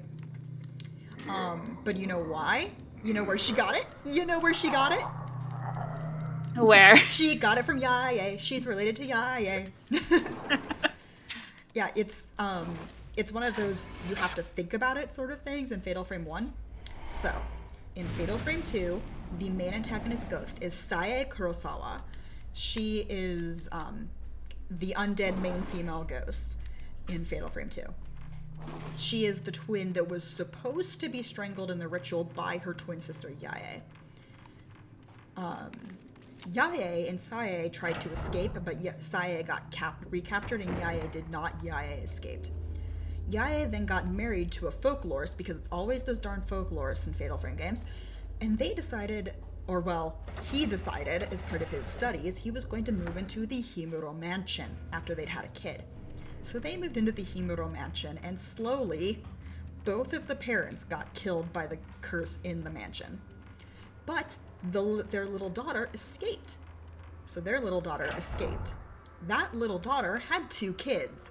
Those 2 kids are Miku and Mafuyu. Yeah. So things that blow your... All of these games are so weirdly interconnected familially. It's really like the building of lore over the series history is a very good. Cannot be allowed to continue. Please don't hit me. Please don't hit me. Please don't hit me. Please don't hit me. Please don't hit me. Thank you. Also, I had a thought. I know you play Haunting Ground. I know you have played Fatal Frame 2. Mm-hmm. I imagine you've played at least parts of Silent Hill 2. Oh, yeah, no, yeah. All of the really famous like survival horror games of that era Hold that thought for a second, because I don't know when she's going to run away. There's a bunny on my screen. Okay, the bunny's gone. So please continue. Are at least partial escort missions, because I would argue Fatal Frame 2 is basically an escort mission. Yeah, game. Fatal Frame 2 is an escort mission for about half of the game, I would say, because Mayu gets kidnapped like 4 times over the course of Fatal Frame 2. However, I would argue that the escort mission part of Fatal Frame 2 doesn't really count. And you want to know why? Mayu can't die. So it's actually a good thing to let Mayu. It's a good thing to let Mayu get grabbed by a ghost, because it gives you a free Fatal Frame shot. And she can't die. You can literally like sit there with a ghost pulling on her arm for like 50 minutes and nothing happens. That's hilarious, and I love that. I'm going the wrong way. Yeah, phone, that's right. I can't actually hear the game very well because I have earbuds in. Yes. Kurosawa speaking? Oh, there's a bunny on the screen again. Hello, bunny. Miku? We're getting another phone call from Yoshi. Hi, Yoshi, I missed you. Okay, we're just gonna sit here for a second. Yeah, there's 2 phone calls. That's all you have to do in this daytime section. Hello? This is Amakura. But you want to know another weird familial familial connection that's in this game. Or in this series. Of course. So, the creator of the camera obscura, I can't remember what his name is off the top of my head, because it's been a while, but the creator of the camera obscura, he is related to you, as in Ray's fiance, Ray's dead fiance. That's the reason why you had the camera obscura. Wow, okay. Yep. That's the reason why you had a real life camera obscura, not the ghost mansion one. Wow, okay. Yeah, and it's also, I think it's implied that the reason why all of the characters are suddenly able to get the camera obscura in the manner of sleep is because Ray found the actual one in their house, and that's what lets them have it in the dream world. But yeah, you, as in the fiance you, is... Come on, game. Fine, you're just gonna give me the slow walk? There we go. Yeah, you is related to the creator of the camera obscura. I wish I could remember his name. And one other character is... Right. If I remember correctly, Hisoka Kurosawa, I think her name's Hisoka, from Fatal Frame Maiden of Blackwater, the 5th game, is also related to him. But her last name's also Kurosawa, so she's also related to Ray. Yeah, this game has a very, very close-knit, We need another showcase to just show all these connections and go over all the lore. The family tree. Yeah, the family tree of Fatal Frame characters is... Oh, I'm going the wrong way. Yeah, I'm going the wrong way. The Fatal Frame family tree is about is a mile wide and an inch deep. I was gonna say, you mentioned Ray finding the camera obscura. Yeah. It's important to remember Miku's is actually broke. Like, the one her family inherited is actually broken because the mirror in it shattered when she defeated the Shrine Maiden. Kyrie from the first game. Yes. I told you to turn around, Kay. Excuse you. Camera! Okay. You get turned around by the camera angles a lot here. There we go. Do. So we got a pinwheel. Yay! That means we can open the other pinwheel door. The one that we sort of saw earlier, but I decided to just leave it after grabbing the keys. But yeah, that's the only... I know that there's other weird familial connections between the games, but I can't recall the other ones right now. But yeah, everybody knows everybody, and everybody's related to everybody else. To the point where if you look closely enough, there's probably some, like, 2nd or 3rd generation incest going on. And then actual incest in one very memorable case. Yeah. It's really common to see whenever the Fatal Frame series gets, like, a new re-release or something, people talk about fan service and the costumes. Yeah. There are other issues at play in the game's story. Wait, did I do it wrong? Excuse you, game. Oh no. Apparently I did it wrong. 1, 2, upper right, lower right, lower right. Okay, I'm not sure what happened there. I must have accidentally hit it one too many times and didn't notice. Alrighty then. So you may notice that the screen is all film grainy. If you know Fatal Frame games, you know that when it goes film grainy, that's really bad. Because in Fatal Frame 1 and 2, the film grain means instant death. If you get hit by, and that you're being actively chased by the main ghost. That's not the case here, thankfully. Yet. Oh, apparently that didn't count as a picture for some reason. There it goes.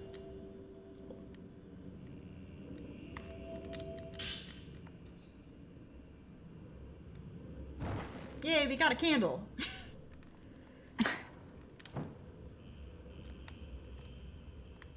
Okay. So now the wibble wobble screen has gone away.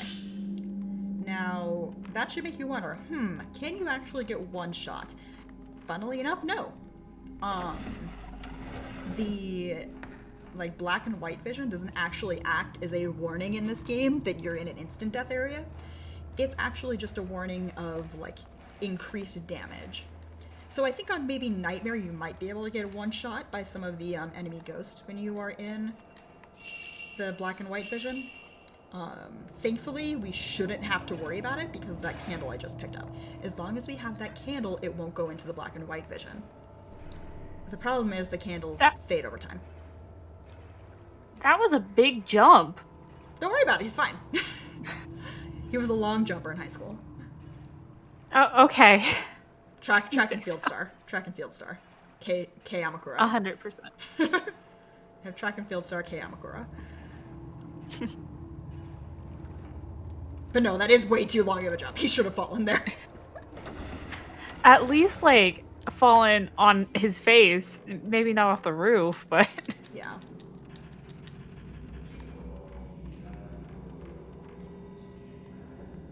Oh no, there's a red filament. Whatever will I do?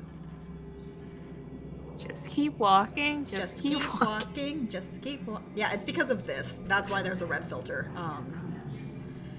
Because in the other Fatal Frame games, if I remember correctly, red filament means you're being attacked by a ghost. Blue filament means there is a stationary ghost you can take a picture of.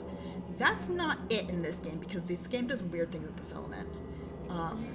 Red means it depends on the character. So red just means there is a ghost around. When you're playing as K, it just means there is a ghost. Blue means there is a ghost, but he is hiding. If I remember correctly, there is an item. Yep, that's what I thought. So I'm picking this up for safety because I'm on Nightmare. If I was doing a real run, I wouldn't be picking that up. Now you may notice my candle's going away.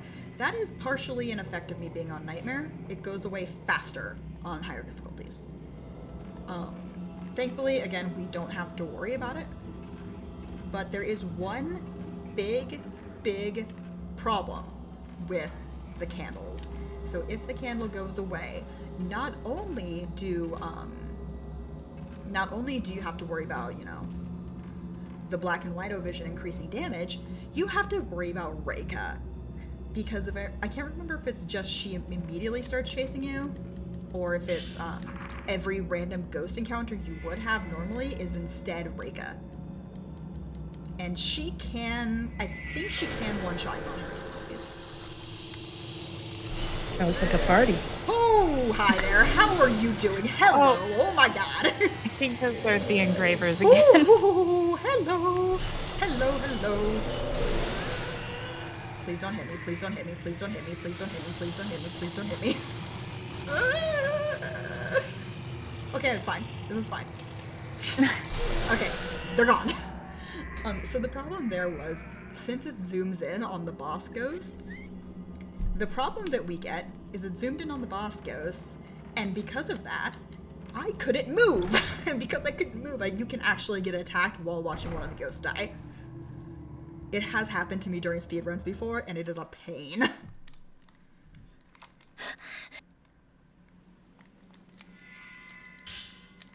We got musty film. That sounds gross. Okay, so this is going to be only the second time in the game where we actually develop film. So in a normal playthrough of this game, you would be spending part of every day going back to... Oh, good morning. Yes, hello, Miku. I'm planning to play a game here. You would be going back... Miku! You would be going back to develop film a bunch. It feels so cold. Okay, apparently I have nothing to say to you. You go back to develop film a bunch because you'd be taking a bunch of pictures and they need developing, blah, blah, blah. In the speedrun, you only develop 2 photos in the whole game. Out of the, 40 or 50 you can develop, you only ever develop 2 because only 2 are required for progression. Ignore the bloody handprints on the shower mirror. It's fine. It's fine. Don't worry about it. Okay. So time to go into Miku's final chapter. So we're actually getting relatively near the end of the game. We still have like a half an hour, 40 minutes, but we only have 3 chapters left. 3.5 if you consider like the final boss stuff being their own chapter.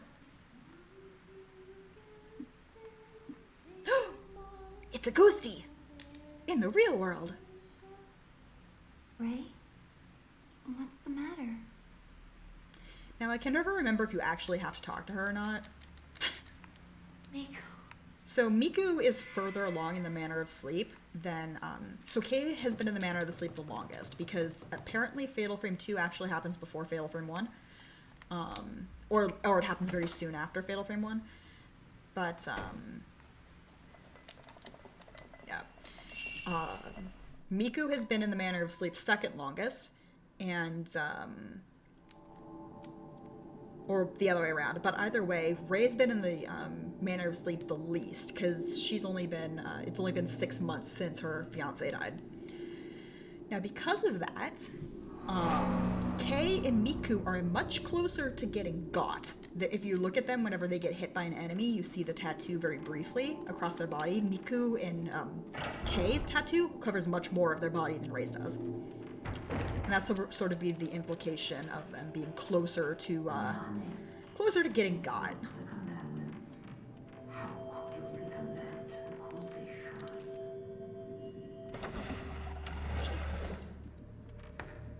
What am I doing? What am I doing? Can I go through the story yet? I actually cannot remember if I can go through the story yet, so I'm gonna try it.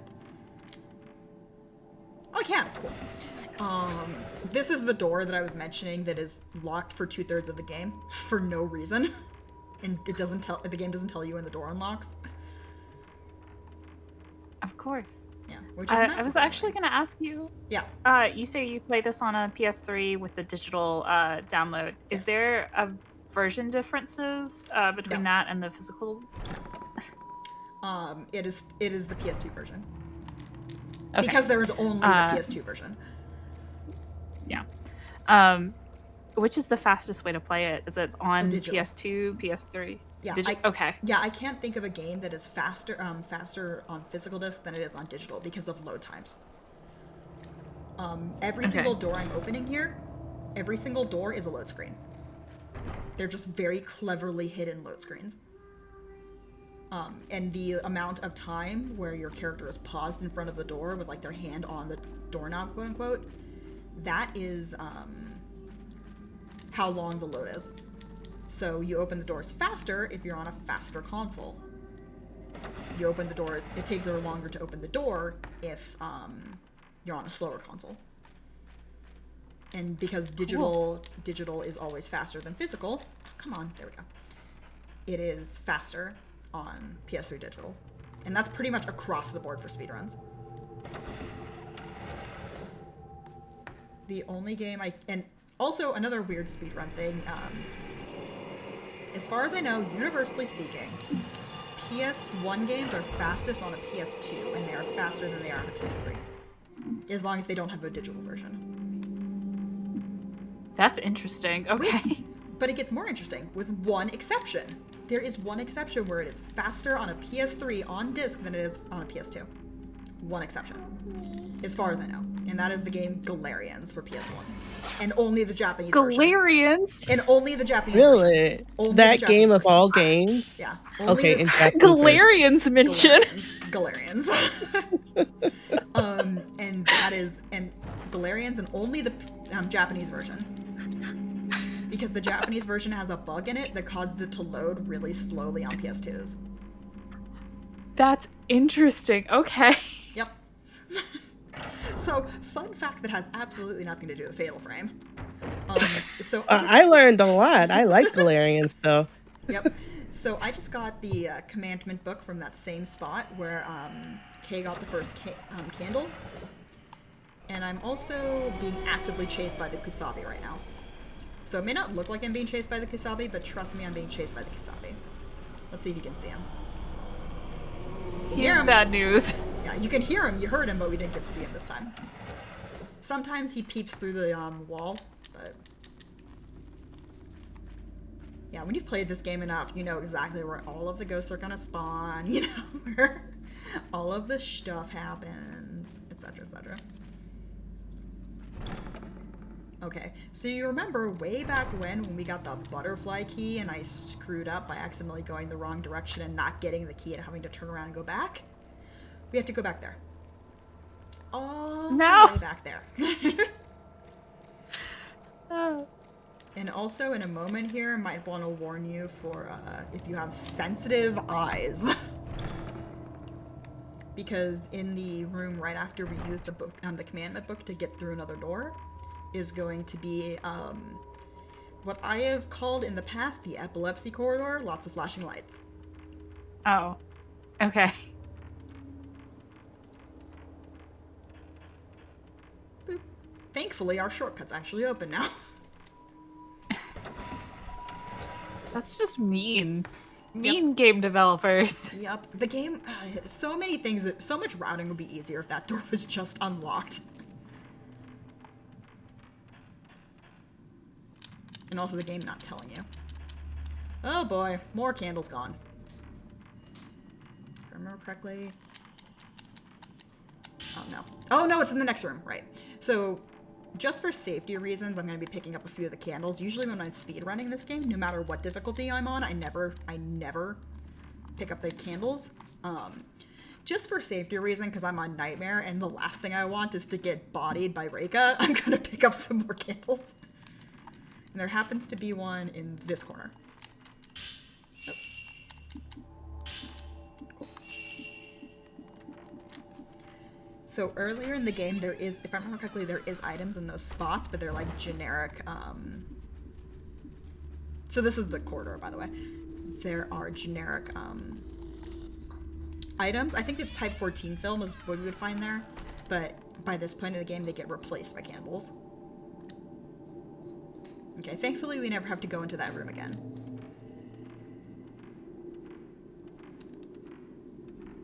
This is the... I can't remember if this is from 1 or if this is from... This is not from 1. This is part of the... Okay. This is part of the actual manor.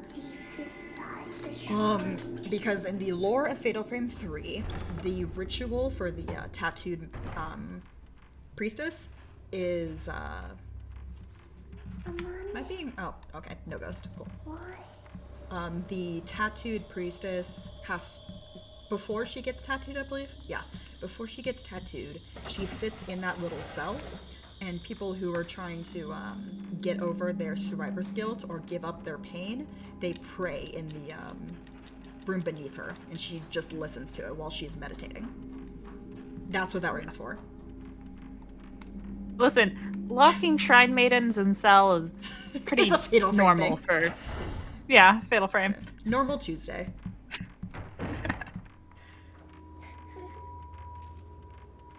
Alright, so now I have to take this mirror all the way to where Kay used it in the previous chapter.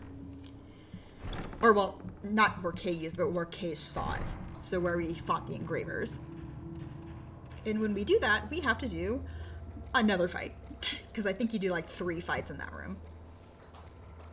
Oh no. No, it's a little bit later on that you do the fight. Never mind, I'm getting my chapters mixed up again. Bear with me, there's 13 of them. And there's a lot of backtracking. Oh wait, no, in there this is a game, fight. and Never mind, I was wrong again. There is a fight. I was I'm trying here. to cover for you. I don't need to be covered for. It's fine. This is fine. Oh, my bad. Where's she at? There she is. Hello. Hi, Yashu. How are you? Yashu. Double shot. Oh, I missed the third one because I forgot. No, I got the third one. Never mind. One-shotted. Do-do-do-do-do-do.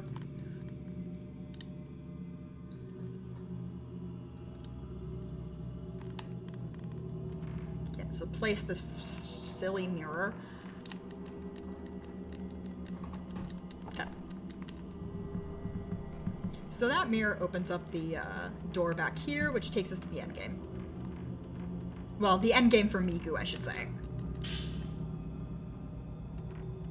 This is Miku's last chapter, right? Yes, this is Miku's last chapter. Pretty much every time a character goes through these doors, it's the end of their, like, journey. Though technically Miku has a little bit more that she does after, you know, this little bit here. No one will survive. Technically. Though there is a glitch that I actually discovered, that, as far as I know, is only useful twice in the game and it only saves, you know, a handful of seconds. We will see if I can pull it off, but most of the time I don't, because it's really, really sensitive. And it only saves you a couple seconds. But it'll be after this fight. I'll let you guys know when we get to that point. We're just slowly making our way down. Hey, remember I mentioned a pit with shrine maidens? Mm-hmm. We're going down a pit. Welcome to Fatal Frame. Sounds like a good time. Sounds like a Fatal Frame. Oh, hey, look, there's a ghost shrine maiden down there, or a ghost handmaiden. I'm sure she's fine. So yeah, part of the game is men are not allowed in the shrine. Like in this inner shrine area. But Reika's boyfriend wanted to see her one last time. So who let him into the shrine? The little girl Amane, because it's her brother. Yep. Yep, and because she did that is the reason why the boyfriend was able to see Reika one last time and screw up the ritual. So what did they do to little Amane? Well, they had some extra stakes. I'll just say that much.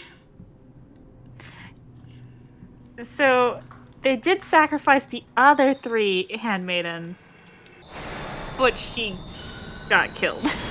She got killed As by the punishment. She got killed by the handmaidens. Yep. There's not a lot of, like, really happy endings in Fatal Frame. There's a lot of tragedy. There's really not.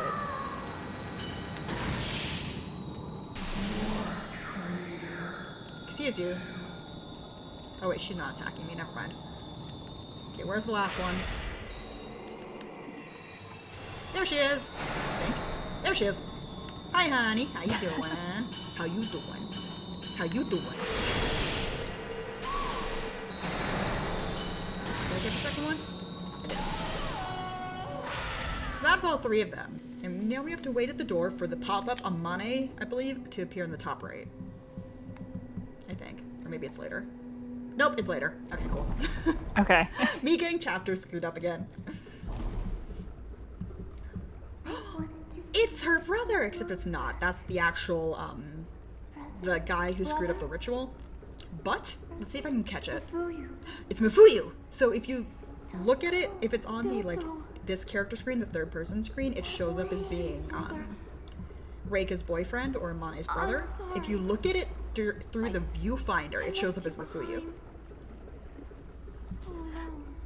Interesting. Okay. Yeah.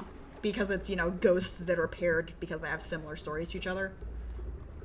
Miku's trying to chase down her brother's ghost, so it looks like a Mifuyu in the viewfinder. With you.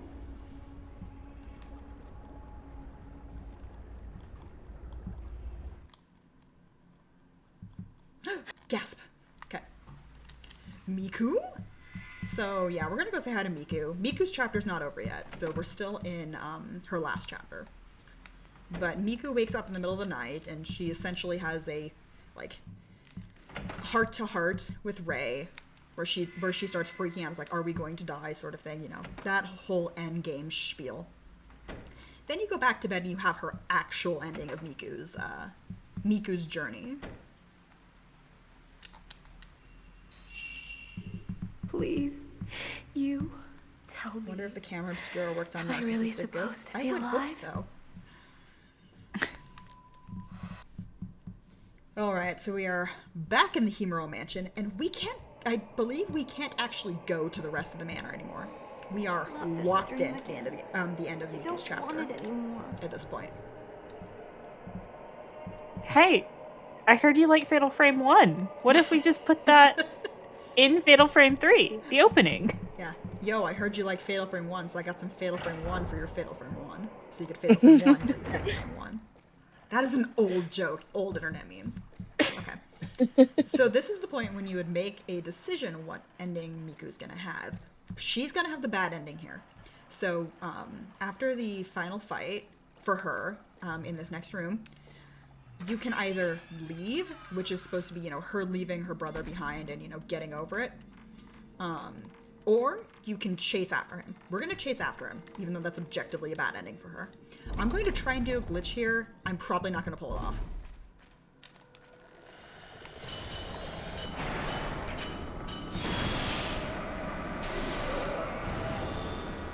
Okay, close enough. Am I in a good spot? Maybe. Okay, I'm in a good spot. Cool.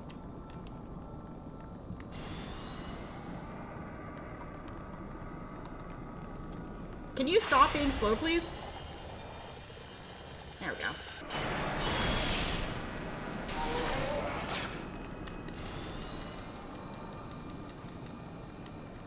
Oh, wait, is he still alive?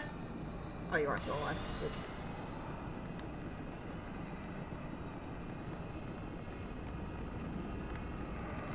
Where is she? Oh, there she is.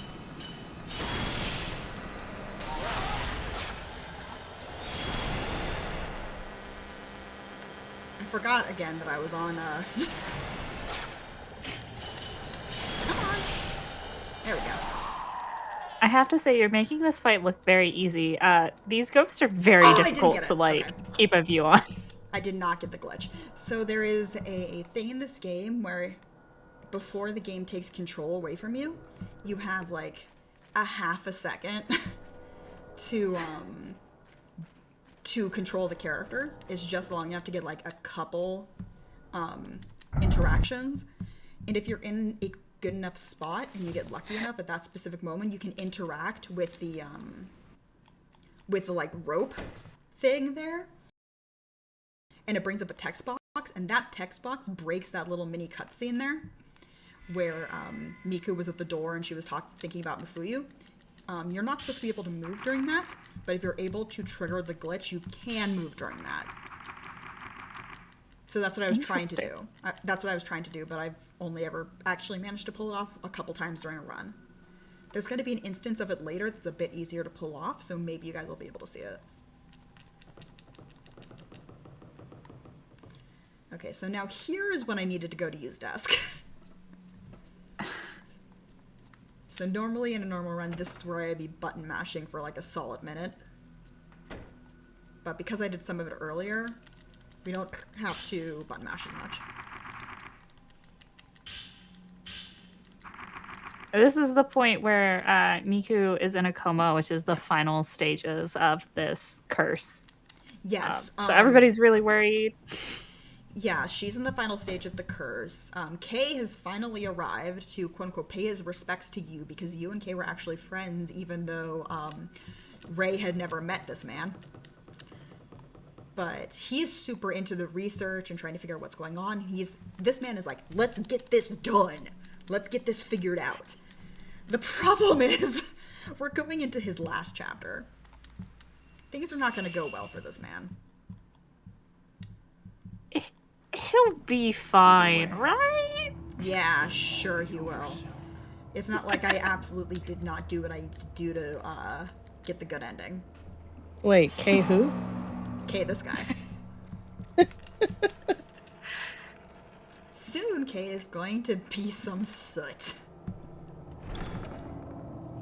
But yeah, he essentially got managed to figure out through his research, also hi Reika, managed to figure out through his research that whenever a shrine priest, a tattooed priestess, failed to let go of her like emotions during the ritual, that in the past what they would do is use the stakes to stake her down, and then they would flay her alive.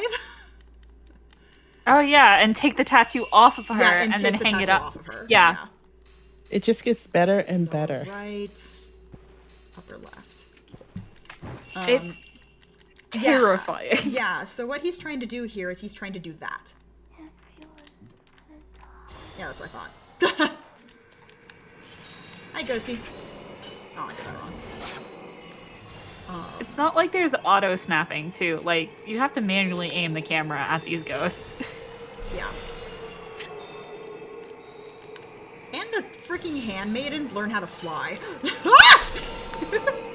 Oh no! Ah, she got me. So you can shake them off, but I didn't manage to get the shake off. And also I accidentally hit triangle instead. Can you, like, not, lady? There we go. What was I talking about? Right. So what they would do is they would flay they would stake her and flay her alive. So Kay's like, He's thinking, well, maybe if I just stake her down, then that will stop her from haunting us. That goes very well for him. It's fine. He'll be fine. I do have a question. Yes. The Shrine Maidens, the tattooed Shrine Maidens, are still alive, right? Like, I think it's implied. dubiously. I think that it's implied that they're still alive. I don't know if they, like, you know, slowly just, like, die. Because they do get all, like, do get staked down after they've been tattooed to dream, you know, dream peacefully forever is what it's supposed to be. But How is she a ghost? she exists in both, like, she's half and half. She's halfsies. Okay. I don't know if it's implied that they, like, that they end up eventually dying, because, you know, you still need to eat. But yeah. But yeah, we are going to see an entire room full of Rekas at one point. Listen, it's not a happy game. I was hoping that was a candle because I can't remember where the candles are. This is fine. Okay, this one is up and lower left. Cool. That's stake number 2. So yeah, you notice we're going to each of the handmaidens' rooms, which is where they would practice staking a handmaiden by staking bunches of red dolls. Sigh. Welcome to Fatal Frame. Listen, Fatal Frame 4 and 5 don't get any better. No, they do not. Every single Fatal Frame game is messed up. Yeah. But that's what makes it so good of a series, though. Oh, I'm going the wrong way. Yeah, that's fair. Yeah. I'm a little worried that I'm not remembering where the candles are, but it should be fine. If I get that chased, and, I like, get all of- chased. Sorry. Oh, yeah. Hopefully you don't. Maybe we can find one soon. Yeah. All of the little details in the game, though, are really what sells it and makes it so unique. Mm-hmm. That's why they From, put so like- much backtracking so that you can admire and appreciate everything that's around you. Yeah. I just had to do a mental map in my head to remember where I'm going. Is there a map in this game? There is a map, but I have one in my brain. It's more remembering, it's less remembering the map and more remembering, am I doing things in the correct order? In order to do it as fast as possible. So we're gonna get into a fight with Kyoka here because Kyoka's rude. And Kyoka thinks I'm her husband. And she wants a hug.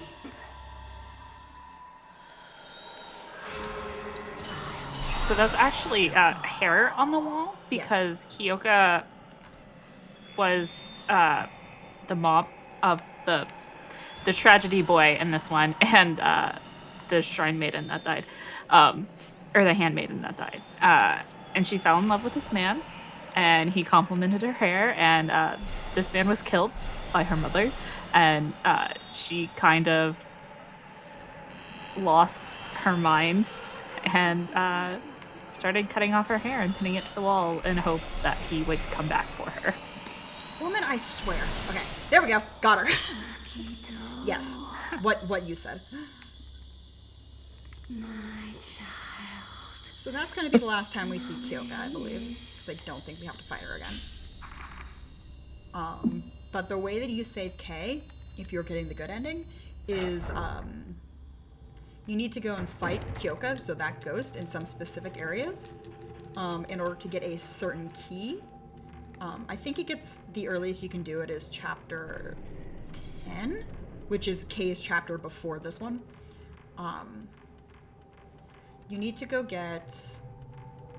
fight Kyoka in a few specific rooms in order to get a key to unlock a room to get another key. Oh, wait a minute. Ha! I remember where light was. In order to get an earring of Kyoka's dead husband. So there's 2 of these earrings. Rei finds one, and Kay can optionally find one. If Kay finds one, Reika doesn't kill him. If Kay does not find it, Reika kills him.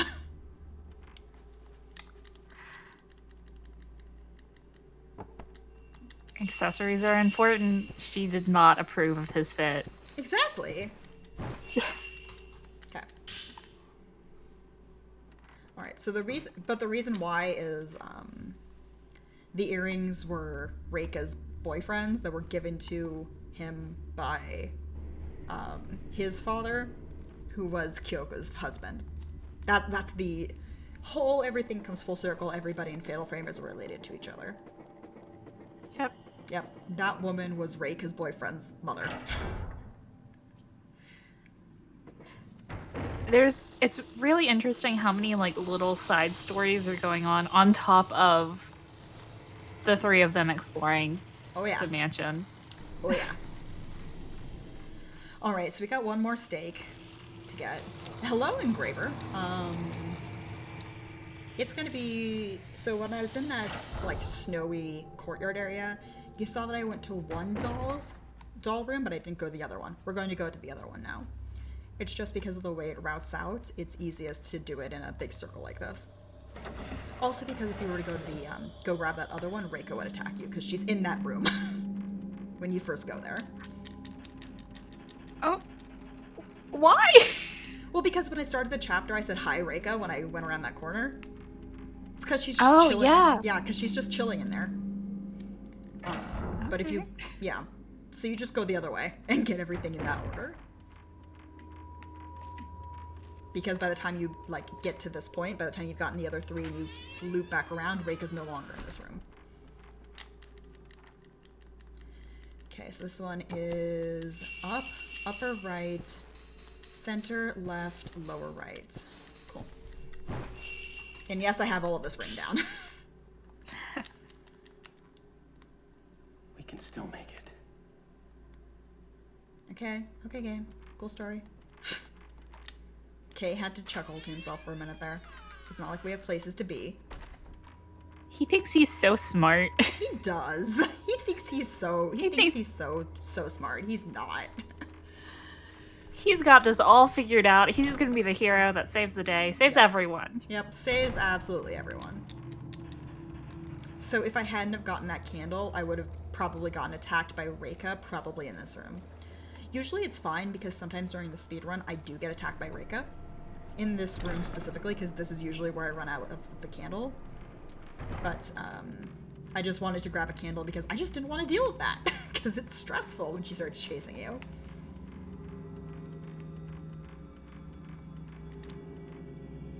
Alright, it is Kay's turn to get into the final area for him.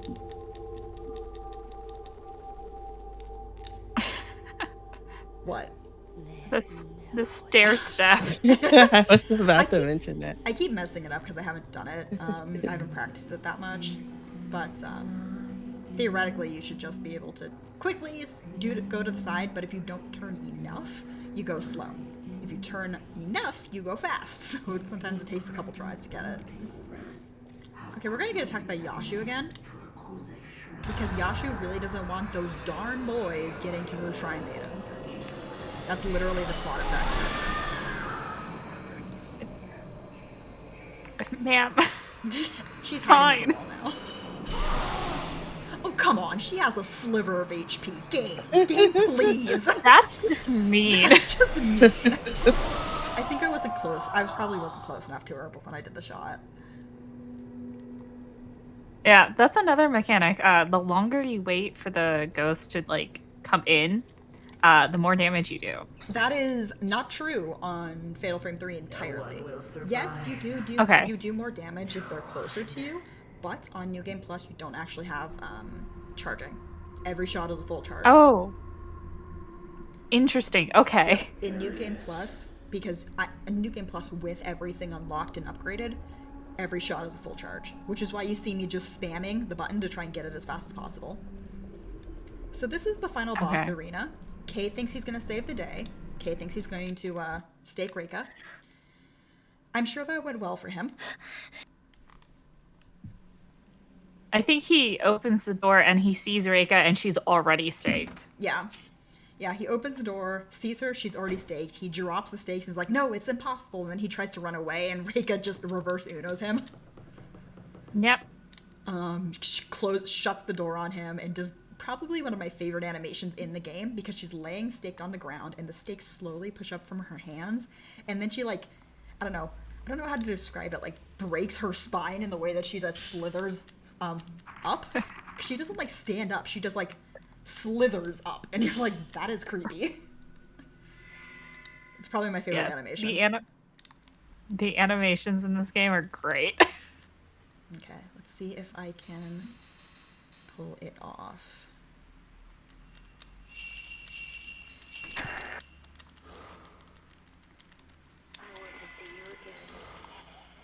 Cool. So I just skipped a bit of a cutscene there. Oh, I didn't mean to go to the save room. So normally once you listen to that note, or listen to that tape, and you exit out of the tape listening screen, the game will show you like a little mini cutscene where it's taken away your ability to move during the little cutscene of the spirit radio behind you, picking up a spirit message. But the thing is, if you interact with the radio fast enough in that moment, it stops the game from taking away your ability to run, effectively skipping that couple seconds where the game takes away control. So that's the glitch I was talking about earlier. It's a lot easier to pull off there than it is during the Miku fight. So the earring that I just picked up is the earring that I was talking about earlier. So because Reika has that earring, she's going to be able to survive getting to the final fight. I love how they keep Ray's glasses on, even when she's in her nightgown. Yep. So normally she doesn't have glasses. That's an optional costume, because this game not only has optional costumes, but optional accessories. Also, Kay is just a soot stain. So if you were getting the good ending there, he would be in a coma on your couch. Yeah. Yeah. It's really interesting because the house goes from this brightly lit, comfortable place with Miku like welcoming you every time you wake up, and the cat, If I see you, to I you are the know, only am- person am awake, I supposed to be and alive? it's darkly lit. Yeah. Everything's darkly It's lit. very good at. There's spooky things in the house, and everyone's in a coma but you. Yep.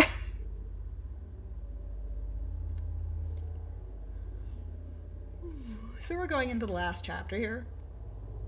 We're going to be starting it in a minute, though, because I think we have a little bit. Yeah, we gotta go chase down the fiance. Time to go chase down the fiance.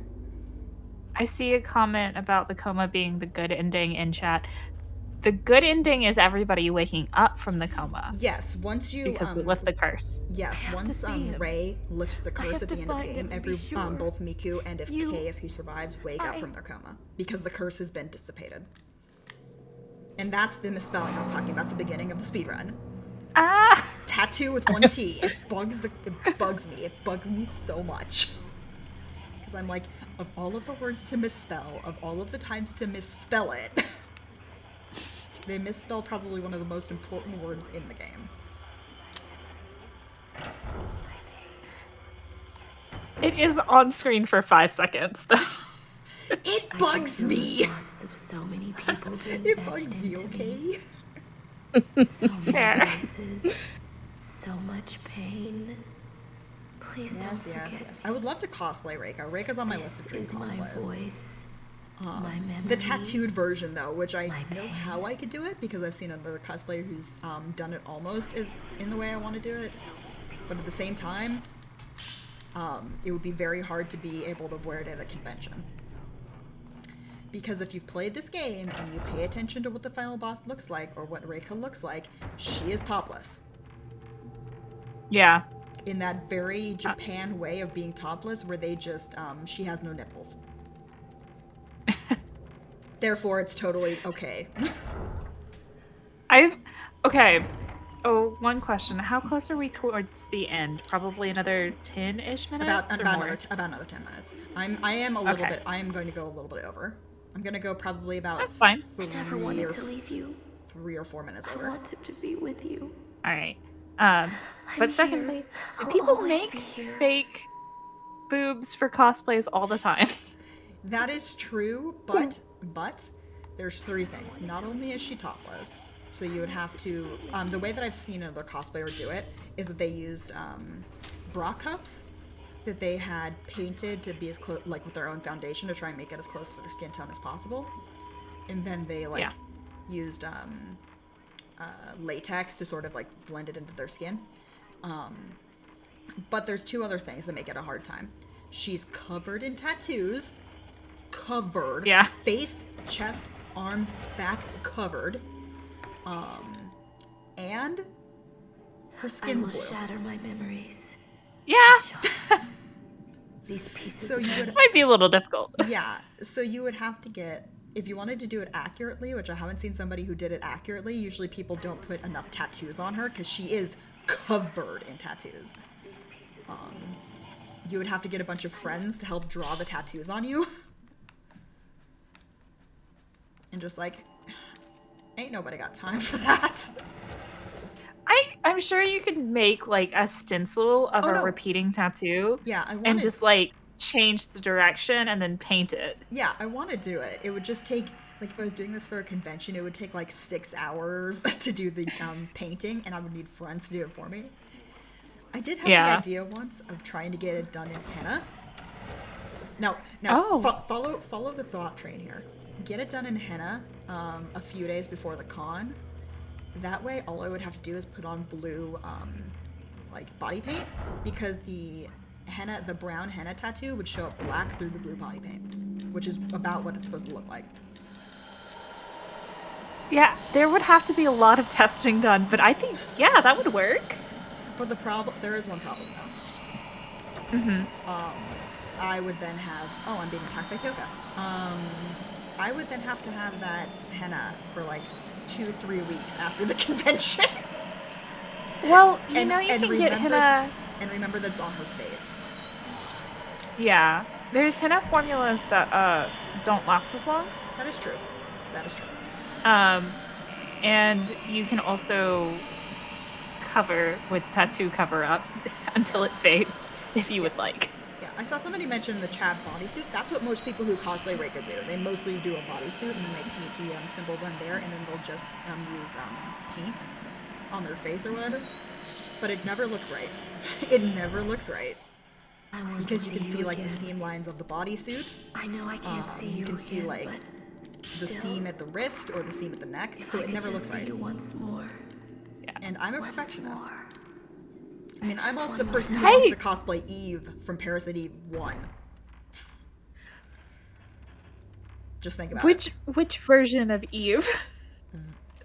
What do you mean, which version of Eve? Oh, I mean, which version? The main one. The main Eve. The one she is most of the Okay. game. You know, blue spiked protrusion from her legs, torn up red dress, arms with 2 elbows, giant hands, all of it. That's the one I want to do. I think That that would would be look awesome now. Yeah, I know how to do it. I would just need a handler if I'd board at a convention because I wouldn't be able to open doors. Very, very effectively. Good point. And I would be about 7 feet tall because I would be in stilts. Wow, okay. I feel like you've been in my dreams for so long. That makes it a bit more difficult, The but brain of a cosplayer. So back to the game. Back to the game I'm actually playing. Also, I speedrun Parasite Eve as well. We are collecting the shards of that mirror that Kay and Miku used. Actually, I don't need this. What am I doing? Yeah, we're collecting the shards of that mirror because part of the ritual was Reika was supposed to have this mirror while she was meditating, and everybody was pouring, and she was supposed to pour her own pain into the mirror, and she was supposed to smash it. And that was supposed to be her, like, symbolizing her giving up her pain so she could become an empty vessel for other people's pain. Because Fatal Frame is hardcore. So we had to go collect the shards of the mirror. Because for some reason, because Rei is a stand-in for Reika, it's shattered for Rei, where it wasn't for the other two. So just for safety reasons, and so I can just completely body the rest of the game, I'm going to go over here. Hey, look, Type 0 film. That is the strongest film in the game. Yay. I don't think it's necessarily needed, but it definitely helps. Also, don't worry about the fact that my game just lagged out. It happens when Reika appears, because, hey, look! It's Reika! Everyone say hi. Just the final Hi, ghost, Reika. the final ghost just chilling, watching me go grab film instead of talking to her. She's like, come on. I'm waiting for you in the arena. Square up. Come on, we got things to do.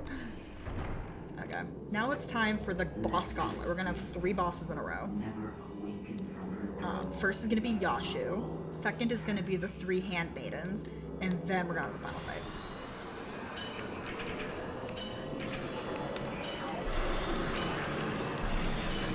Excuse you. There we go. I was like, why are you not attacking?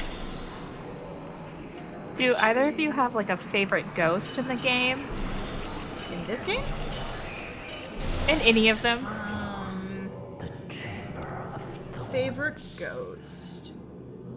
If I had to pick a ghost, it would probably be either Reika or Sae. I have actually cosplayed Sae.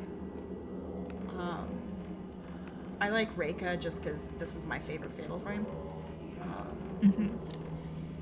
And I like Sae because Sae is just a treat of a ghost. If you've ever played Fatal Frame 2, you understand. True. Linear, do you have a favorite ghost? yeah, I was gonna say probably would be Sae from Fatal Frame 2. That was the first Fatal Frame I started with, and I forgot to pick up the stone yeah, mirror. she's memorable to say the least. I forgot to pick up the stone mirror. Well, no. I hope I don't get bodied in the final fight.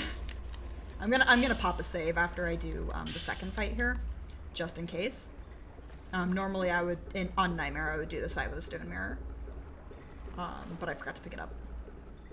A stone mirror is a weapon, or not a weapon, is a tool, an item that automatically heals you to full when you get when you would have died. It breaks immediately, but instead of dying, it heals you to full when you would have died.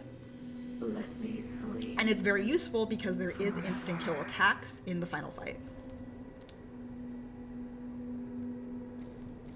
But you know what? It's YOLO. I like how everybody has a different descent downwards. Miku has to walk.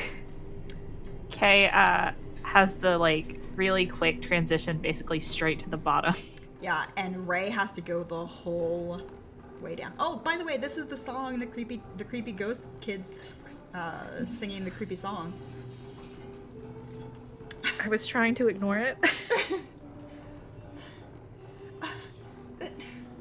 I currently have a bunny that has jumped onto a bookshelf. Okay, this is fine. It's not like I needed a distraction right now. Sigh. Y'all ever have pets that just don't? Yeah.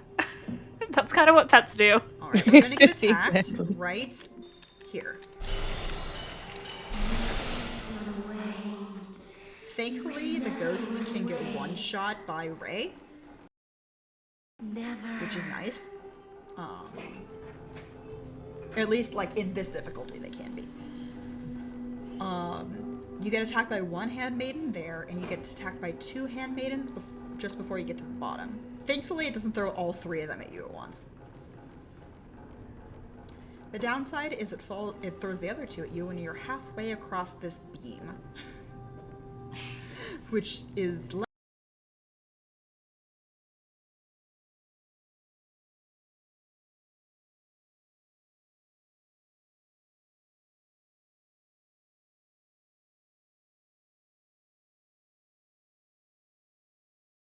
than ideal because you walk really slow across them. Again, she's doing this all in high heels. Yes, this is true.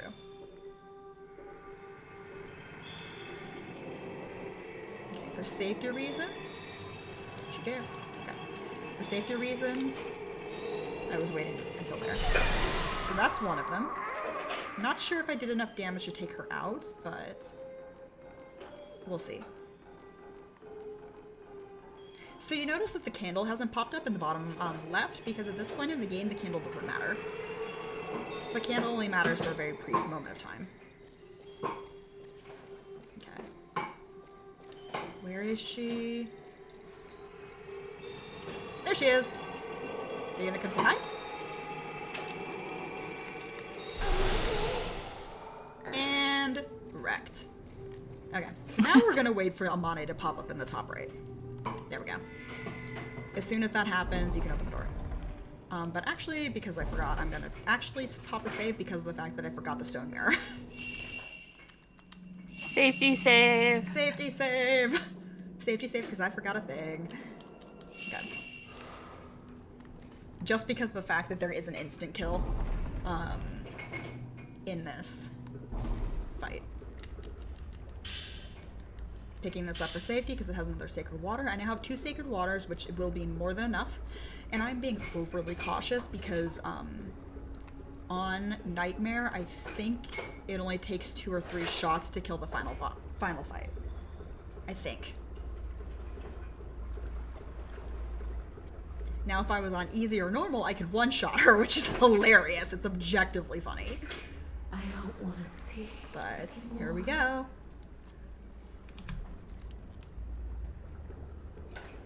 You'll know that we're in the instant kill mode if Ray gets thrown into a really, really rude black and white vision where you can only see about 3 feet around Ray. I don't want to see. And if you get touched, you die. Anymore. Alright, so here's all of like the ghosts trying to get to the afterlife, but they can't because of the curse, so they're stuck. No one will survive. One?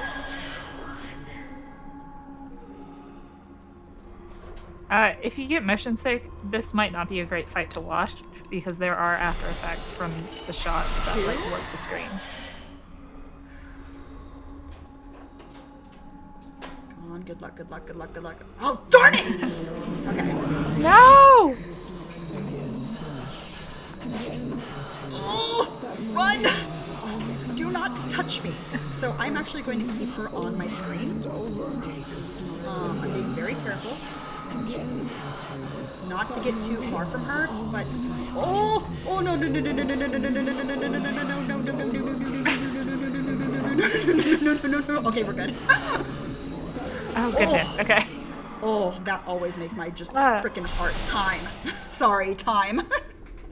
Let's go. Congrats. Oh, that took longer than I wanted it to. Congratulations. Oof. Oof. Yeah, if she touched me there, it would have been game over. That was intense. Yeah, if you get lucky, you don't get that at all because it's randomized what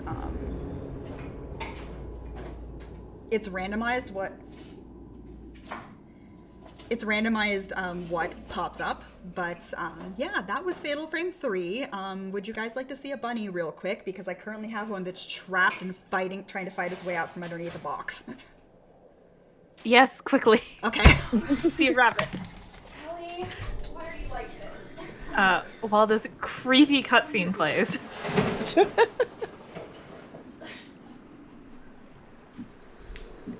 While I wasn't looking a minute ago, she managed to get herself stuck in a box.